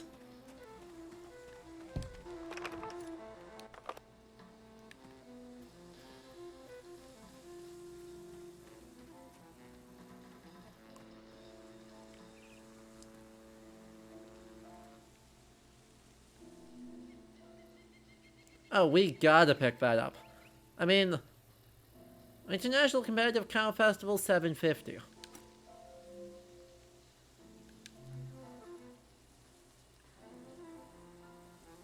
World Cow Championship, Best Moo, 790.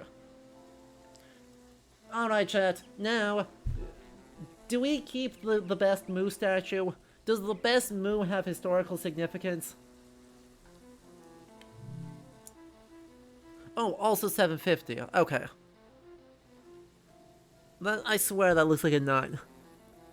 Oh well. Does the world's best moo have historical significance?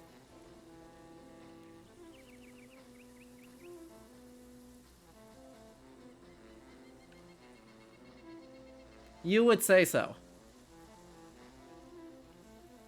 Well, too bad. We don't actually have a choice to pick it up.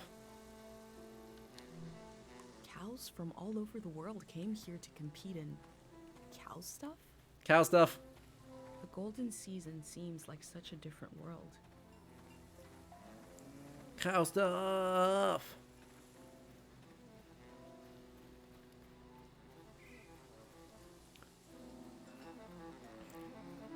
But right, so like the Tiang Valley here. Also, right, when I say, hey, look at how obviously and transparently, the overarching Tiang Valley, apart from its name, is based on, Chinese aesthetics. Well, the coin symbol, I think, would be it.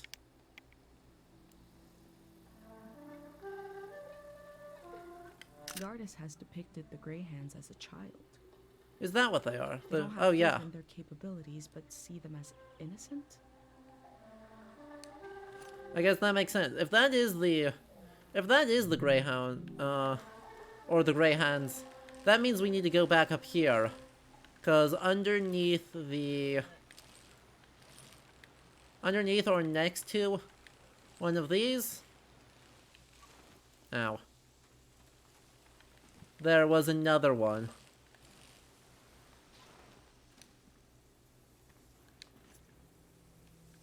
Which we can also make black and white. The Greyhands are creating a community? I mean, yes, Agolias, but the photograph already does that while telling us about, like, historical barding aesthetics instead. So, right, the photograph, obviously, yes, it's from the same competition. Oh, now friend. Friend cow, you seem to have escaped a little bit, huh? The name of this cow is TVC-15. Oh my.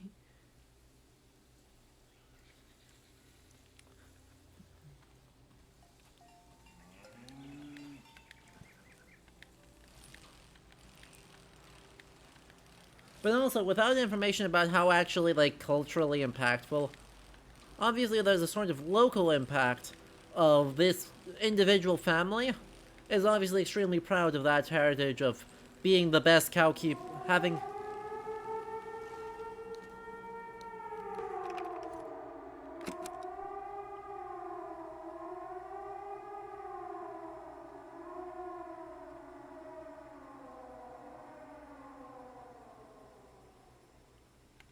Will the last voice to cry out in the wilderness not even be human?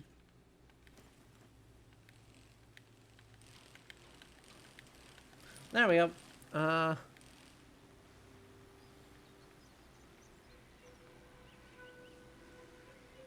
yeah, right, without more information about the broader context to which that is significant to one family versus significant to a broader culture group, hard to say.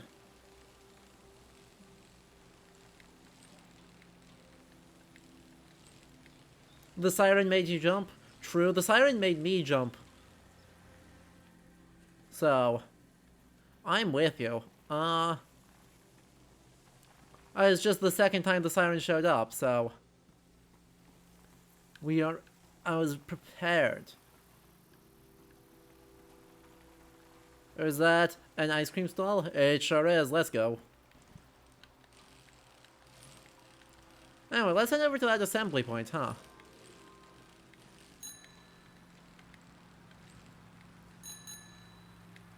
Snow Bear, thank you for the follow just now. I super appreciate it. I hope you're doing well.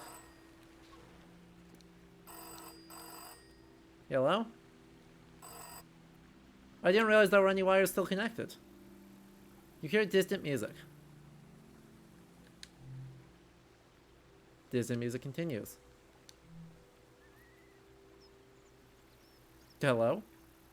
Knocking things over. Pick up the phone. Thank God someone is still down there. I've been trying to get a hold of someone for hours. Oh, thank you. I forgot the Day Zero materials. You know, the visual literature, the warm bath of ideas? I left it at the dig site. Dig site. It should be sitting on a barrel with a fruit sticker on it. Perfect. Oh, wait, hold on. I forgot to do the secret password. I don't even know who you are. Is it too late now, you think? Sure, let's do it. Okay. What day is the day after tomorrow? Phew, okay. I did figure you'd be... Sorry, I didn't recognize your voice. Hard to keep track of all the new recruits. That was an easy guess. There was vandalism on a few of the posters. Bad stuff. I put them in the trash. Oh, Keep we're... an eye out for more.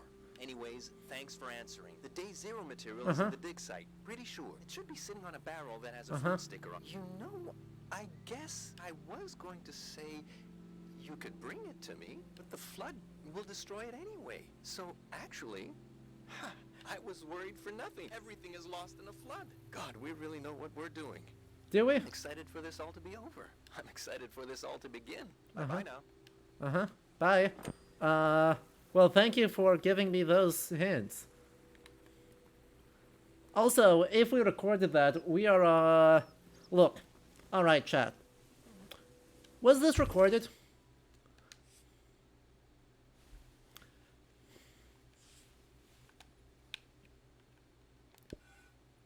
It was not recorded. So, chat.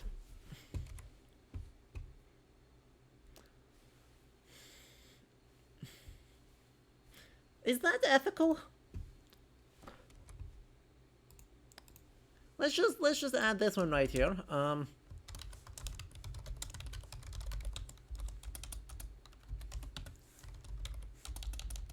Ethical issues.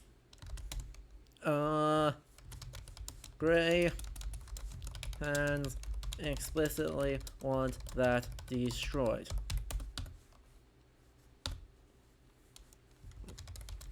Grey Hands told us it exists. So,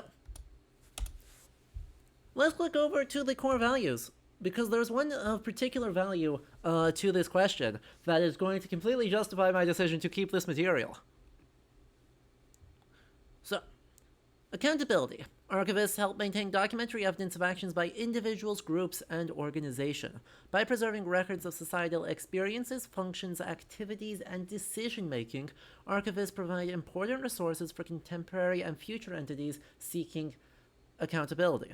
In the public sphere, leaders must be held accountable both to the judgment of history and future generations, as well as to citizens in the ongoing governance of society. In the private sector, archival documentation assists in protecting the rights and interests of consumers, shareholders, employees, individuals, and communities. Preserving evidentiary records for both public and private entities creates a mechanism to cultivate transparency within organizations and can help make power imbalances visible. So, the fact that they explicitly want something destroyed, we'll have to evaluate that a little bit based on the, actual use, contents of it. But, here you go. Also, recording it would be dubiously legal IRL depending on your state. Exactly. Certainly, if we are in a two-way consent, actually, no, scratch that. In general, for archival purposes, regardless of legality, the person does not have informed consent that their records are being preserved in this way. Now, admittedly, this is partially the Greyhound's fault because they, one, have terrible OPSEC, and two, do not have an archivist. So it's on us to make some decisions with or without them. But, additionally, I would observe that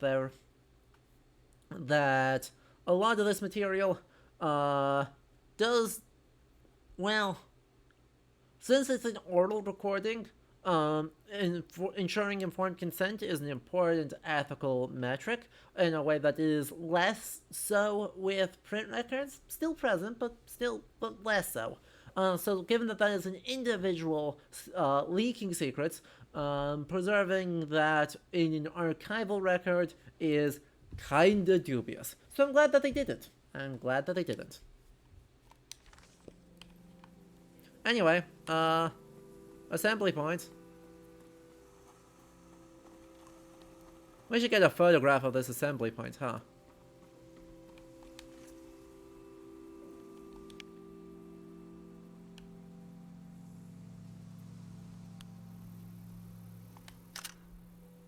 There you go.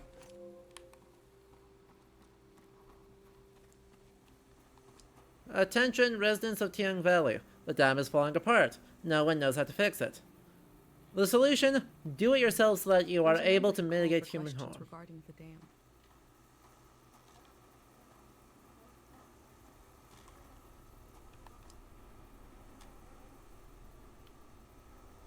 We'll grab one of those, There's absolutely. A lot of people going to the city if they need to keep track of them with cards. Hey, that's being, effective. What are the Greyhounds doing? Gather around the Greyhound. Imagine if the man I met is the only living Greyhound, and the rest are cardboard. True. Thoughts on a new season of Manifesto for the future? Everyone knows something is wrong, but nobody knows what to do. Everyone you meet is paddling aimlessly through grief. Everyone you meet is in mourning because the last season left behind a beautiful corpse. It is time to bury it and move on. You say, it's not so simple. Yes, but the walls that surround us are not as thick as they appear. One of these walls may even be a door. We will summon a moment of psychosis. A moment when we forget we can't walk through walls. And so we will. We will walk through a wall. What kind of season is on the other side? No one knows, because we haven't built it yet. Join us. Greyhounds want to end this season. Greyhounds Praxis 101. Let's go.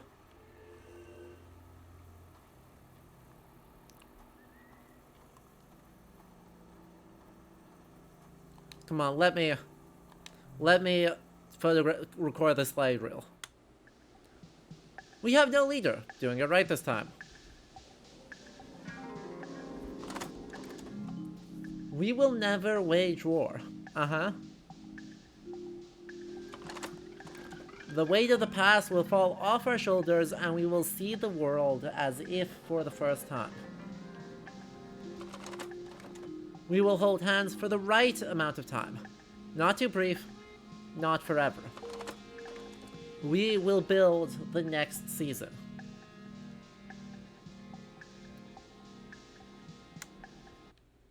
Fantastic.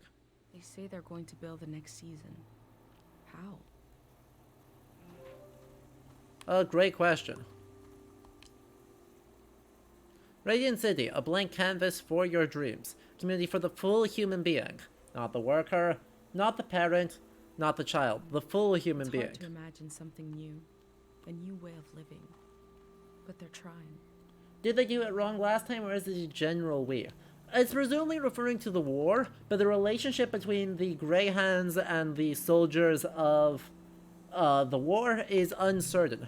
Certainly, I think there is a relationship because the Greyhounds are the only uniformed people, and they do have fairly, like, you know, old-timey police and or militaristic uniforms. Low elevation pools containments.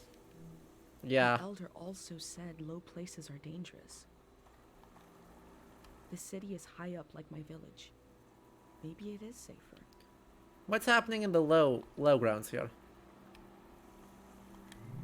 Thank you for helping my daughter find her journal. We were so stressed. One of your people named Soul really took the time to answer all the questions my kids had. He was more patient with them than I am. Thank you for helping an old person like me carry all my heavy luggage. I'd like to be a Greyhound when I grow up so I can help people. Yoink. User evaluations. Seem to care what people think about them. User evaluations. Not really best practice to put both of these onto one photograph, but that's fine.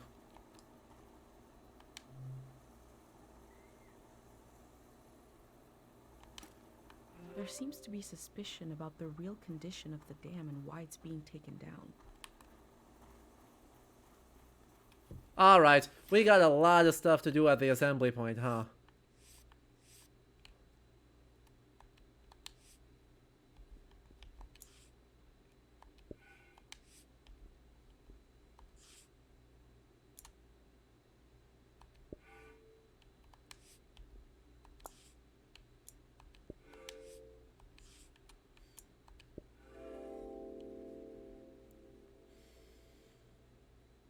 Greyhounds are the future in all its uncertainty, the good and the bad, the hope and fear of progress.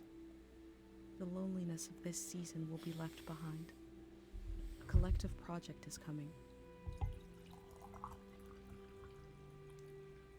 It's interesting, the word we keep hearing a lot here is the idea that the loneliness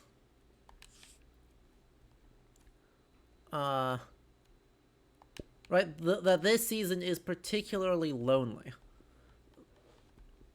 That's something that seems to matter a lot. That seems to be something that they are super duper interested in this game. And to that end, I think, right,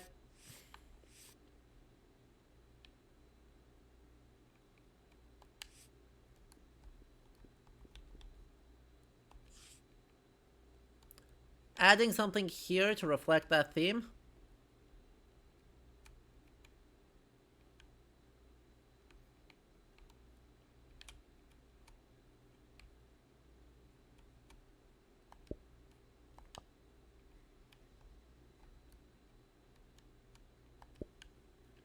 is important.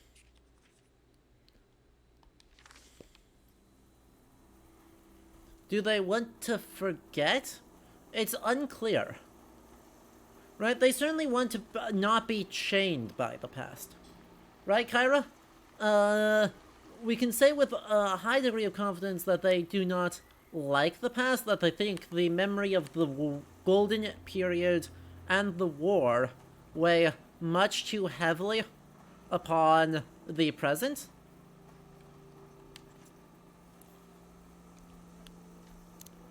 And so they want to eliminate that part of it. To what extent that corresponds to complete forgetfulness is not super clear. Here, Nate. Go over here. There's a lot of archival documents here that we want to respect. Right? Like, we do that. I want to get a photograph of the, like, complete one in particular here.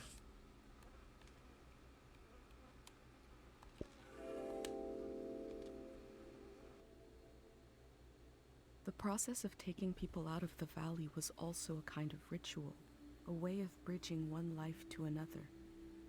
They know the world they're leaving. The next one hasn't been created yet.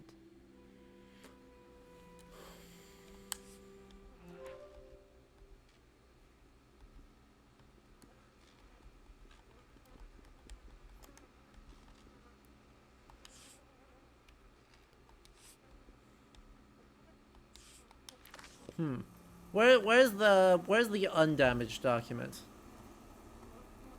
It's this one right here, right? Yeah.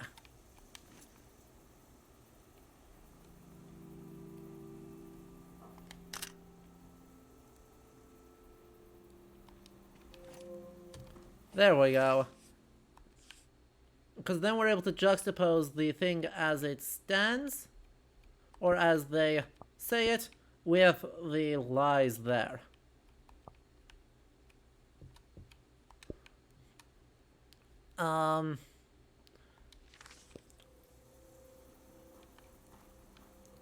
Personally, you like memory, but that's why you're here? Well, yeah, fair. Me too. Me too.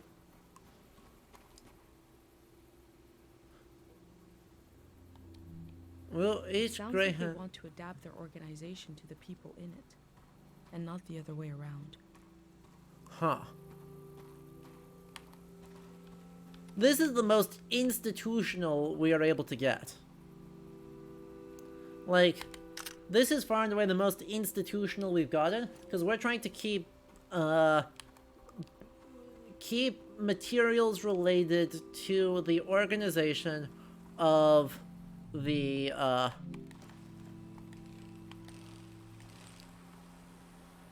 Grey Hands as they pertain to this project. So right, we're maintaining institutional records for the goals of public accountability and collective and historical memory. So, in a somewhat meaningful way, this is like the most... Oh, now we're just back here. Alright. To a somewhat, like, really significant extent, this is the closest we've done to doing, instead of community archiving work, like what we've done to date, or photographic archiving work, like what we did in that space with no people. We are starting to move into something more akin to an institutional archive, with some photographic components, of course. But actually trying to preserve the records related to the operation of the Grey Hands to create some semblance of truth.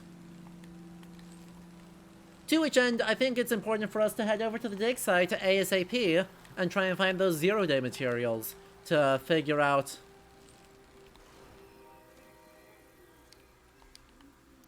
what's going on.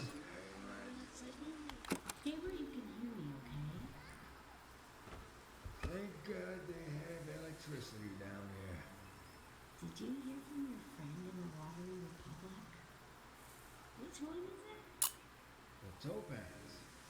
We can get a ride with them on the coast. Great. And we're really just gonna leave the car behind. That's a junker anyway. Beautiful. I told you 786 would be our year. I sang you that whole song about it. They sound so free and happy, just roaming around the world. What's... Hang on, chat. 786? What the heck? Something does not line up. So, like, are the people we're recording dead? They're certainly not... Some of them are dead. Some of them are explicitly dead. Like, there's one that was in a graveyard. That person's dead. Oral recording, Topaz 786. Issues. Again, consent. Contradiction with elder testimony. Right, there's a contradiction here. Let's click back into the game here, because, you know, that's helpful to do.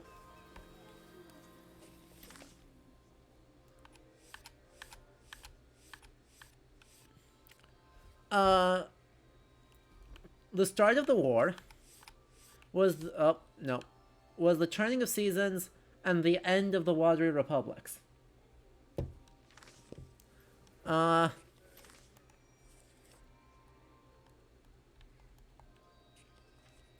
start of the war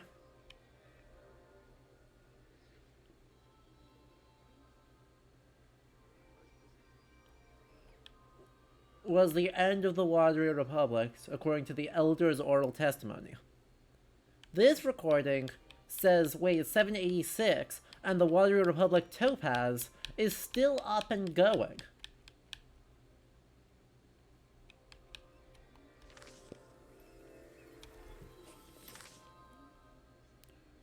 So...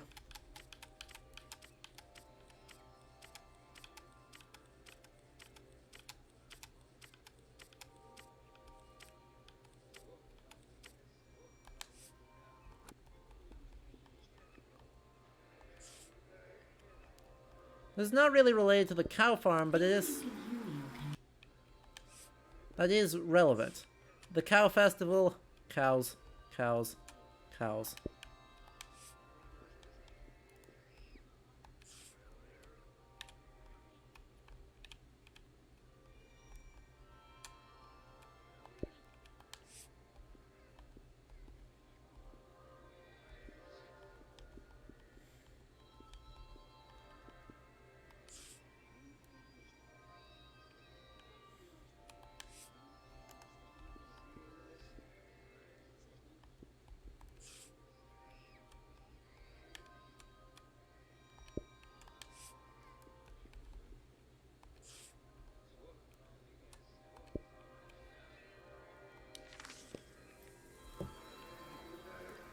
Exactly, Magister San Aguila.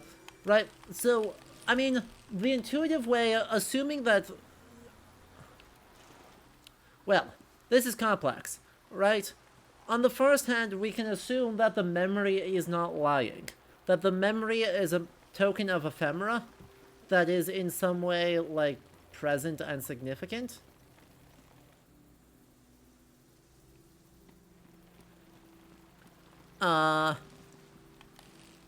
But it's also, I don't think, intuitive to say, hey,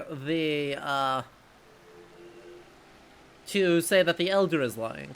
So, what we get off of that is, I think, a suggestion that things may have returned to something, not normalcy, but to something a little bit more than the Elder actually realized, because, yeah.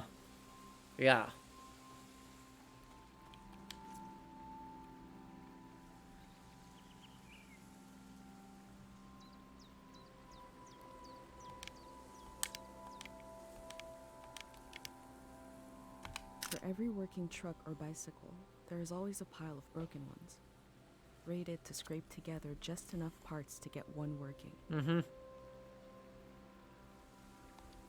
Alright, now, chat, you know me. What could be more dangerous than a dig site? I wish Pate could call this hotline to talk about his heavy dream.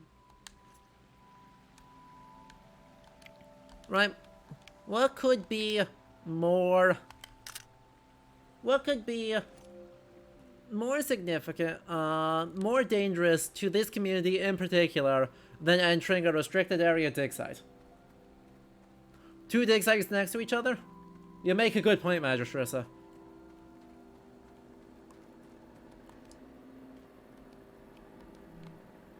Looks like there's no one around anymore to enforce this. Well, just let me be careful. Let me be a sneaky sneak.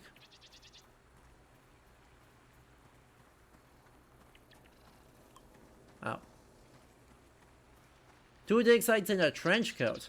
Now you're cooking, Magistressa. Now, it says dig site, so what's being dug?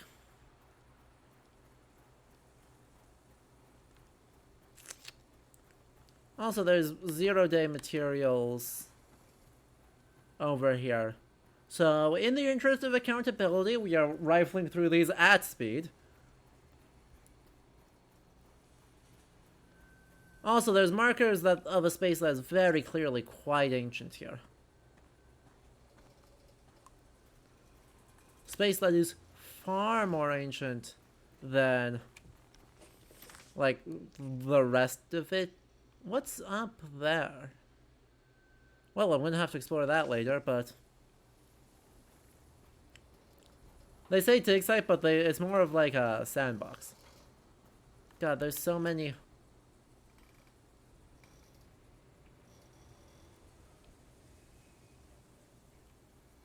This looks like a little furnace on wheels to burn stuff and move around.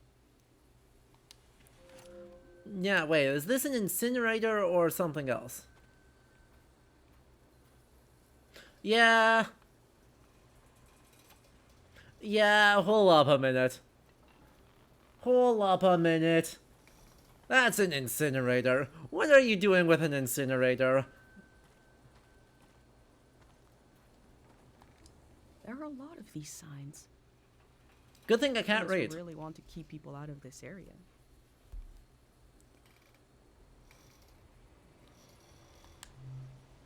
Of course we're gonna squeeze through. I found a dig site that is fenced off from view. What were they doing here? Hand said he left his materials Exactly. On a thing with a be fruit somewhere around label, right? On a, what was it? On a barrel with a fruit label?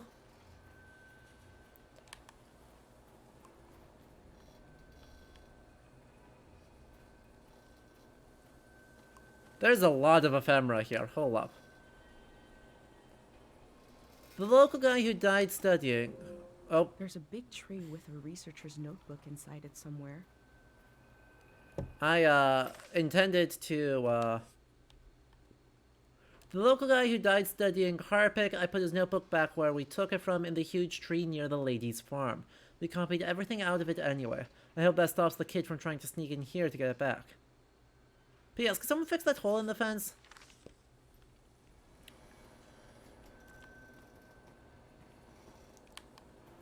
Hop. Psychoactive mineral present.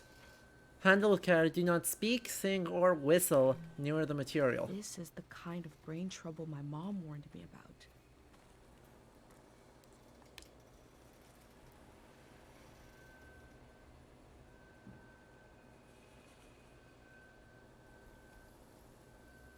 Alright.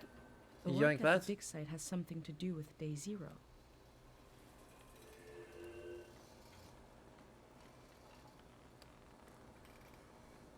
There was supposed to be something on like a barrel with a fruit label on it. Or a trash can with a fruit label on it.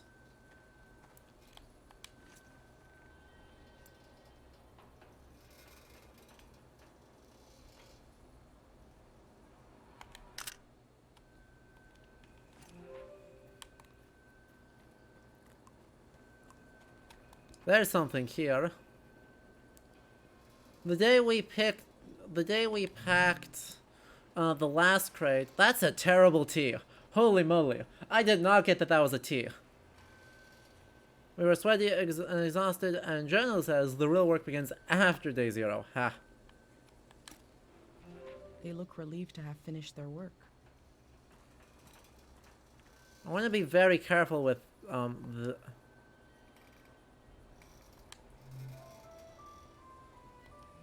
Nah.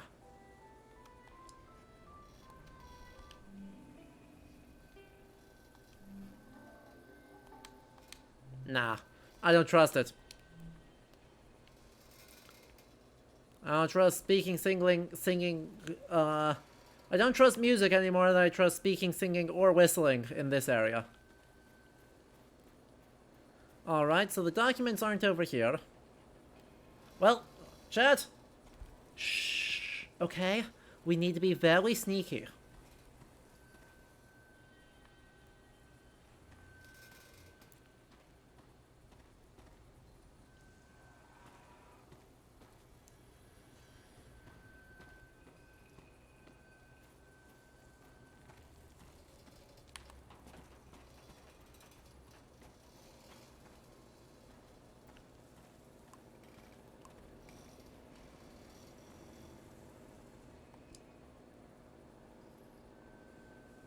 Estimate 10 years old? Accumulates the most objects in the soil with strong sentimental value. Childhood toys, wedding rings, photographs, journals because of ambient memory. Memories and emotions condensed into a mineral. Don't be talking right now. I wonder what this channel is for. Let's see. 3-7 Harpic 60 kilograms. Research files, Harpic 100 kilograms. Miscellaneous equipment, channel 63.2 FM. Don't mind if I do. They must have already shipped out all the Harpic they need. They have no name, Magistressa.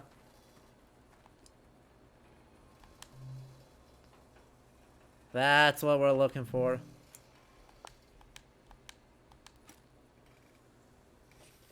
I wonder what's on this reel. True. What is day 0?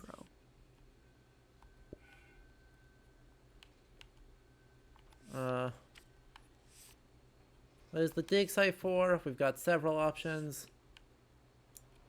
Boom. Apartments. The dig site. Maybe I can find out more about it.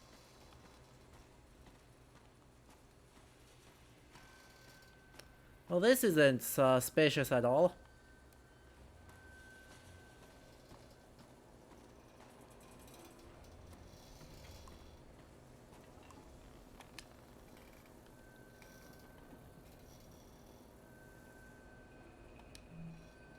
They dug up all that Harpic in order to conduct some sort of prayer on day 0. Mm-hmm.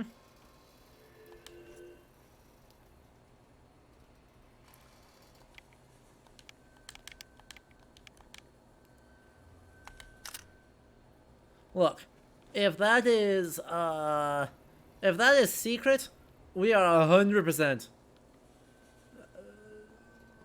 gonna be like working with that. I've recreated the same setup as the prayer statues right here in my workshop. I set up a singing bowl so I can verify the pattern that will form in the water. And some Harpic, of course. Each god seems to correspond to a resonating frequency.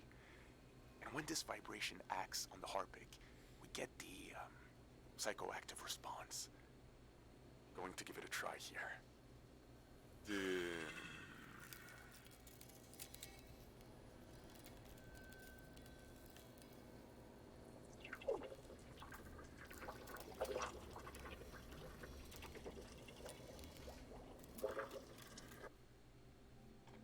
Uh-oh.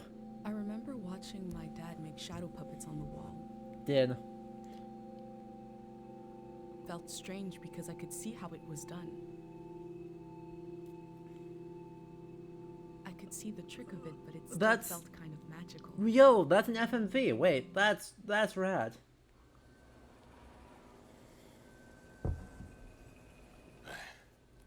It worked. I do feel the more I do this, the more tired, and it feels like it takes me longer to return to the present. But now I have some control. I faced the question of how this mineral affects the soil. I still have a lot of work to do. That's all for today. A mineral that can affect the mind. We can...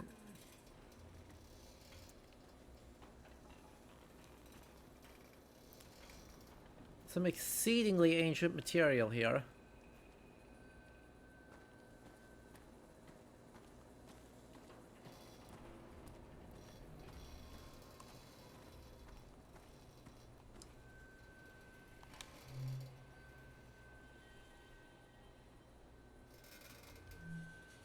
The memories of the owner now turned into a beautiful mineral.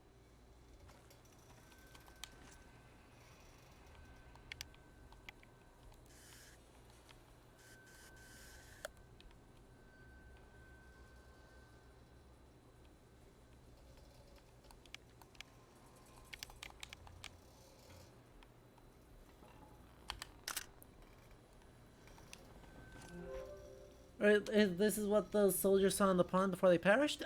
Definitely maybe. Unclear, I suppose.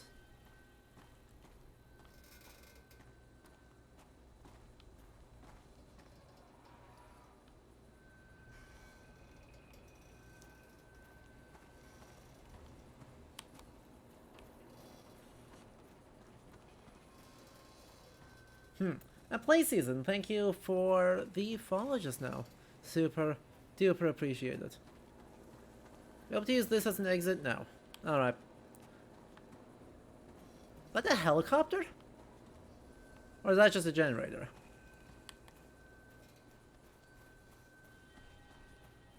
It's so good! You will... I'm so glad that you've made this, y'all, dev in chat folks, or at least community manager in chat. It's so good. I am so deeply worried about this. But yes, I think we should go over to the, oh no, you got an ad. The classic. But welcome, like, this game is so good. We have been making, actually, let me show you. We've been making a document, while we've been playing, of various, like, ethical concerns and rights questions that it's making us ask. And, like, it's doing all the right stuff for actual archival practice, even though we're not making a traditional archive by any means. And I'm so thrilled by that. It makes my historian archivist heart very happy to have a game that is, like, so engaged with these questions. And getting a little bit of, you know, the spooky mystery of the dig site with it.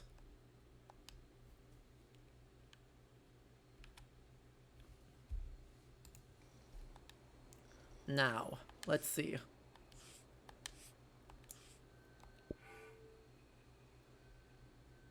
Ooh, you'd love to see those questions afterward?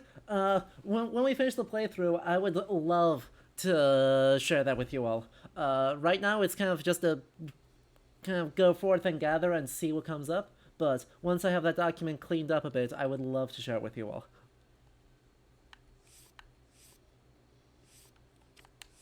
What did we get out of the dig site now? We've got that. We've got...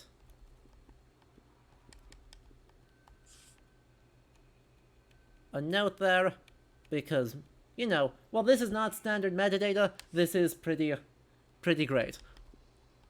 Let's see.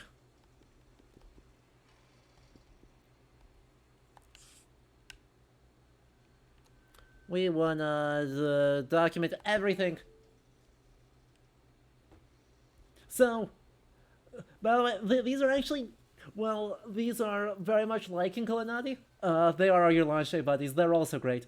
But these are actually from a historical manuscript. All of my emotes are also historical manuscripts. So these are the same inspiration as in Culinati, but these are a 13th century French manuscript.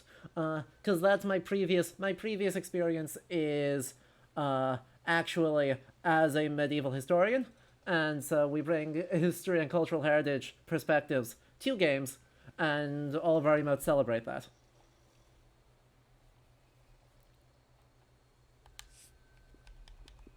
It is delightful. Anyway. Brain trouble. Brain trouble, yes. And a old photograph with potentially identifiable people in it. There we go. Alright. See you later, PlaySeason. What we do to the land eventually makes its way into our blood and our brains. This can define a season. Amazing.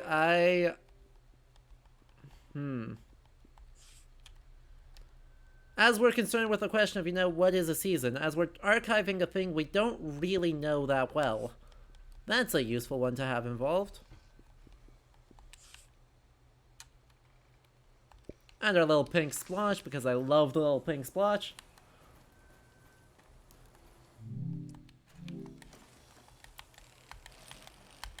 Alright, so there's like a stupidly large host of questions that have now come up. To some extent, right, chat, what do you think our goals archiving this should be? Are we archiving the archaeological material that's about to be destroyed? Is that our priority? Are we archiving the actions of the Grey Hands for the purposes of future and present accountability, and verifying that they are what their goals and intentions are? Are we doing something else? What's the vibe?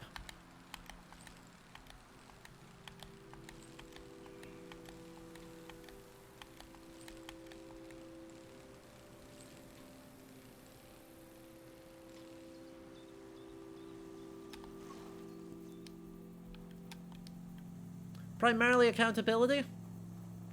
That's a fair choice, yeah, let's...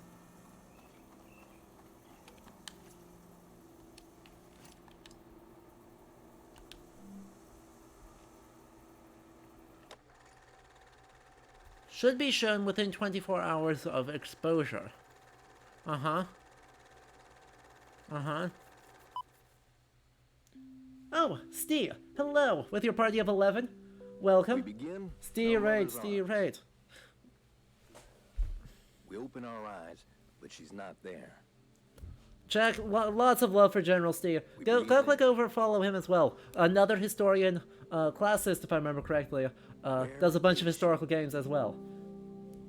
She is everywhere. I am playing Season. See, if you haven't played this game, you gotta. This game rules. Good morning. Welcome. Congratulations. You have just stepped into a new season. You may feel as if you're seeing the world for the first time. You may have noticed that colors are more vibrant. You may have noticed that food tastes better. What you are feeling right now is how it feels to be liberated from the past. There once was a season that was beautiful, but everyone you met, their eyes were clouded, and their necks were turned backwards. They were weighed down by loss. What? Haunted by the nightmares of another era. Now you may feel as if a great weight has been lifted. In certain cases, you may feel an unexpendable well of energy rising up inside you. Dang, the devs just got out of chat. I need to talk to them about this. That the world is ours. And it can be anything we want. I gotta talk with... With your help, we're gonna do it right this time. You won't be alone. There will always be a hand and a voice beside you. There will always be a song to sing. I'm so confused about this. Okay.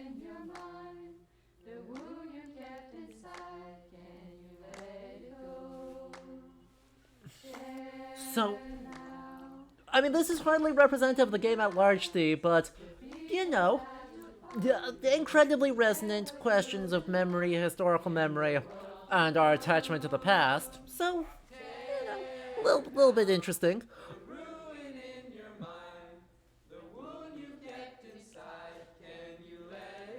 But I could talk for the next hour about this.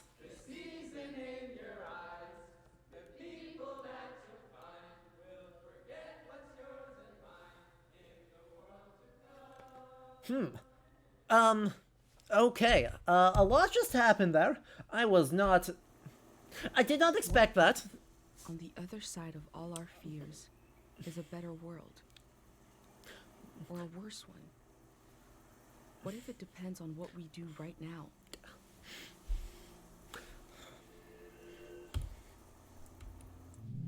Okay then. So that was a lot. I mean, I guess is interesting because it's completely different. It's interesting partly because it's so different from the rest of the lovely cel-shaded pastels of this. But, okay.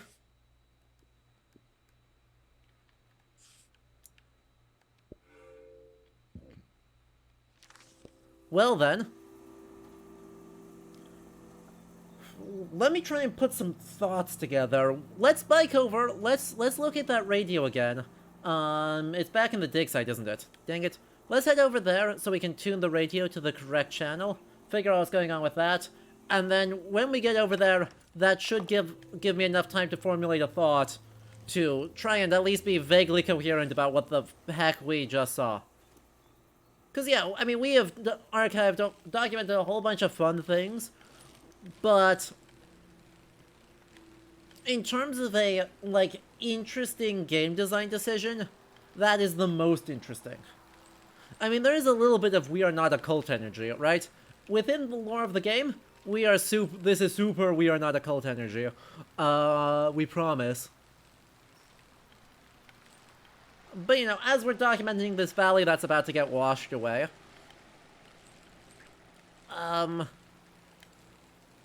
there's like an entire meta level something about archives and their role in historical media that needs to be unpacked there.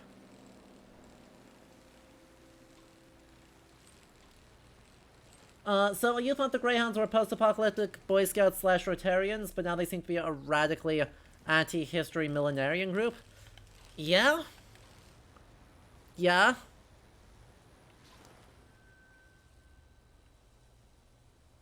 It's unclear what they are, right? Because, I mean, if you wanted... Hopefully we'll get more information about them. But if you wanted to read them as an anti-history millenarian group, that becomes interesting because of their failure, right? That becomes interesting partly because they kind of are bad at that. Because a lot of what they're saying is we'll do it better this time, right?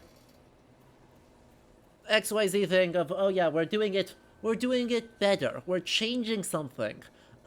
Which means it is self-responsive. It is an anti-history response to historical material. Ooh, chat, before we know what the contents are, we need to record or not. Ooh, chat, which one are we doing? Are we recording this or are we not recording this? And let's think about the ethics of that and our best practices while we do so. So, once again, radio recording related to 0 day was at 63.2 FM. Should we record? On the yes side of that equation, yes. Firstly is accountability. If this is related to the destruction of Tiang Valley, this is really important. This has historical significance. Also, yes, no. Additional, significance, preservation of audio records. Generally poor.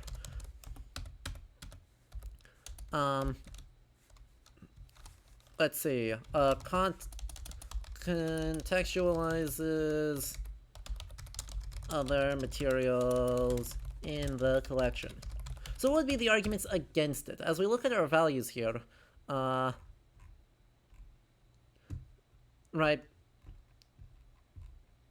I think yes, we have to do this, but ethical and transparent decisions. We should develop stewardship models that account for internal and external needs, creating best practices that not only reflect archival expertise, but can also adapt in response to stakeholders' needs and suggestions. So, to maintain trustworthy relationships with creators, support the institutional mission of an archival organization, ethical distribution of available resources should be part of every strategic conversation. What that means, right, is that we have now twice over done things that the Greyhounds want us to not do, entering a restricted area and then recording restricted documents. So, this is bad for our relationship with the Greyhounds.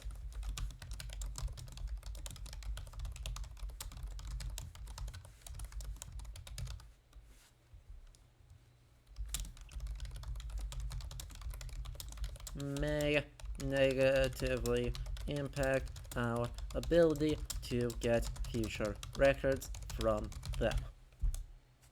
Right? That's basically the argument, right? Does the accountability outweigh potentially burning down this relationship? Rather transparently. The necessity of day zero is not just psychological, it's ecological. Because there is a compounding effect to these minerals and their psychological effect. And we see this in Tiang Valley. There is a memory and a memory of a memory and a memory of a memory of a memory. This echo effect, this recursive nature is the problem. As this cycles through the ecosystem, it creates points of pressure where things bleed, and soil and human minds are contaminated. Some will say, what's a few daytime visions? But it is an increasing risk, an increasing danger. Left alone, the haunted quality of this season will only get worse. The necessity of day zero is also to... This particular action will neutralize this phenomenon at its source. This is not an endless cycle. We are putting an end to this psychoactive material. There it is. And we are opening up space for something new. Yep. How do they plan to remove the haunted quality of this season?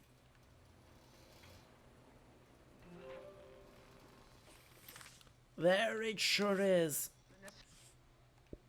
Oh, that was not right. Oops. Day zero will be the day between one season and the next. That was my bad. At the moment everything changes. Please. I believe this will create a better season, that it will heal us. Please let me edit this. Oh, thank God. You're gonna let me edit this. What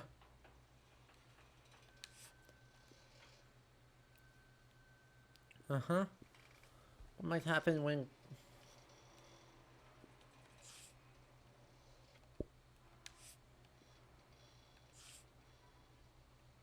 Well, these are significant questions, huh?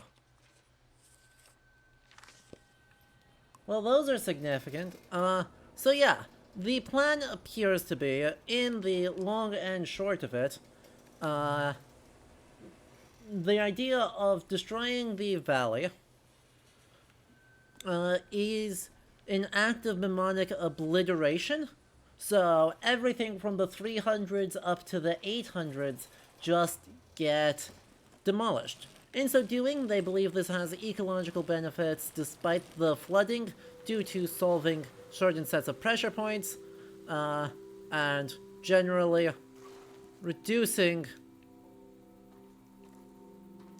the broader sense of isolation and lonely and what they call hauntedness, but you can also describe as haunt of loneliness or disaster to the season.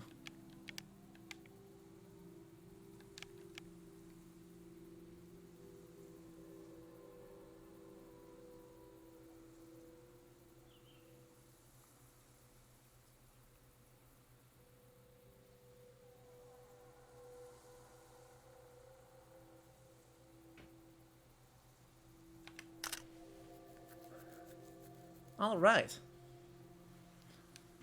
So this is spooky. Right, on a lot of fronts, this is a very spooky situation. And I think that changes our ethical imperative, quite substantially, because the Grey Hands and us are almost definitionally working at cross purposes.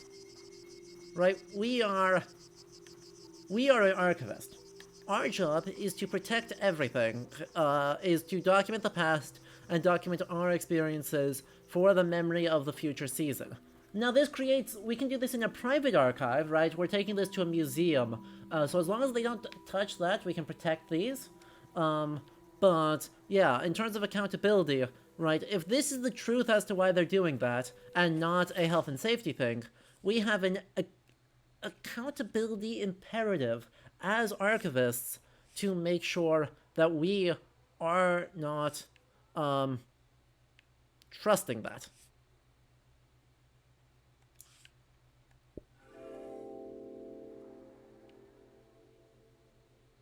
Yeah. The Grey Hands present one side to the public, and another is hidden behind metal fences. There is no one to oppose them. There is only my record of what they did here. There it is. They said it explicitly. They said it explicitly, which we love.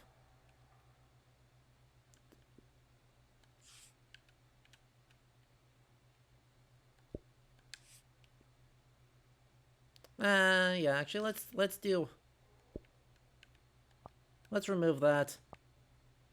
Let's do this. And, nope.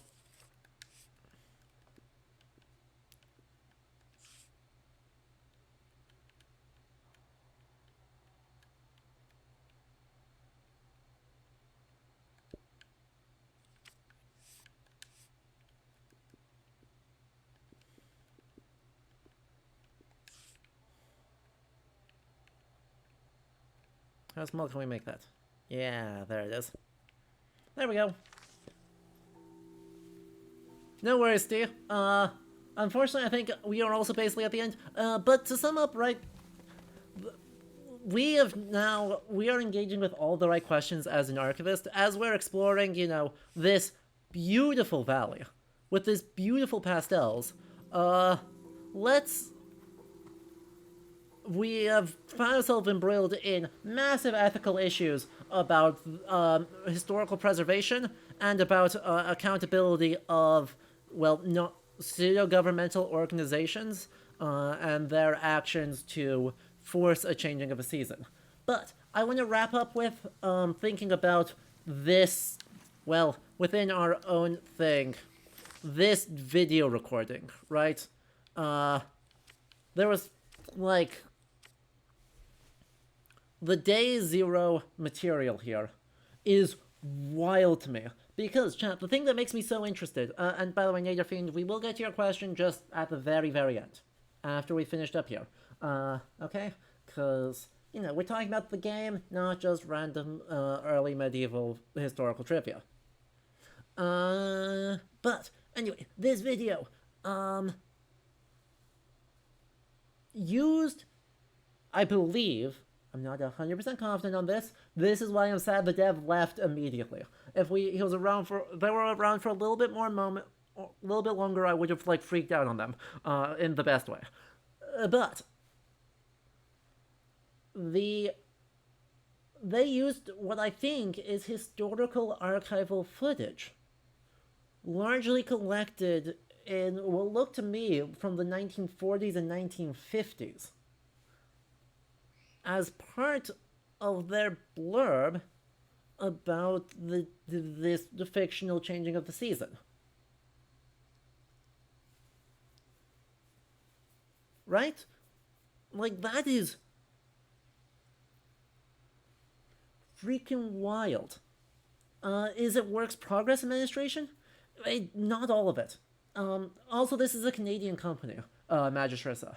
So it's not necessarily collecting from NARA records. Nader Fiend, we are answering it at the end because we are in the middle of something, yeah?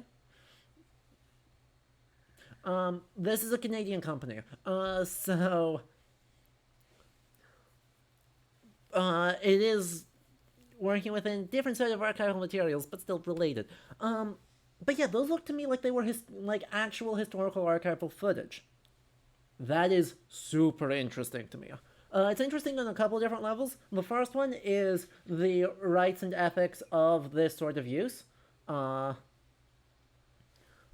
This is a creative reuse, which archivists love to see, but does open up some interesting questions about what context and what arguments are you making when you stitch these together. It's something that requires, care and nuanced examination, but I think that the game did quite well, because it showed really good historical diversity, a wide variety of footage from different periods, and stitched those together into a sort of semi-coherent vision of what the future looks like.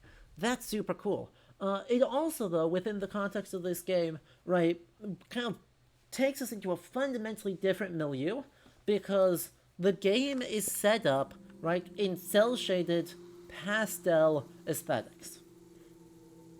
So, inserting a full-motion video made out of historical footage fundamentally reshapes the psychology and the emotional resonance of the player in ways that I don't fully have coherent thoughts on,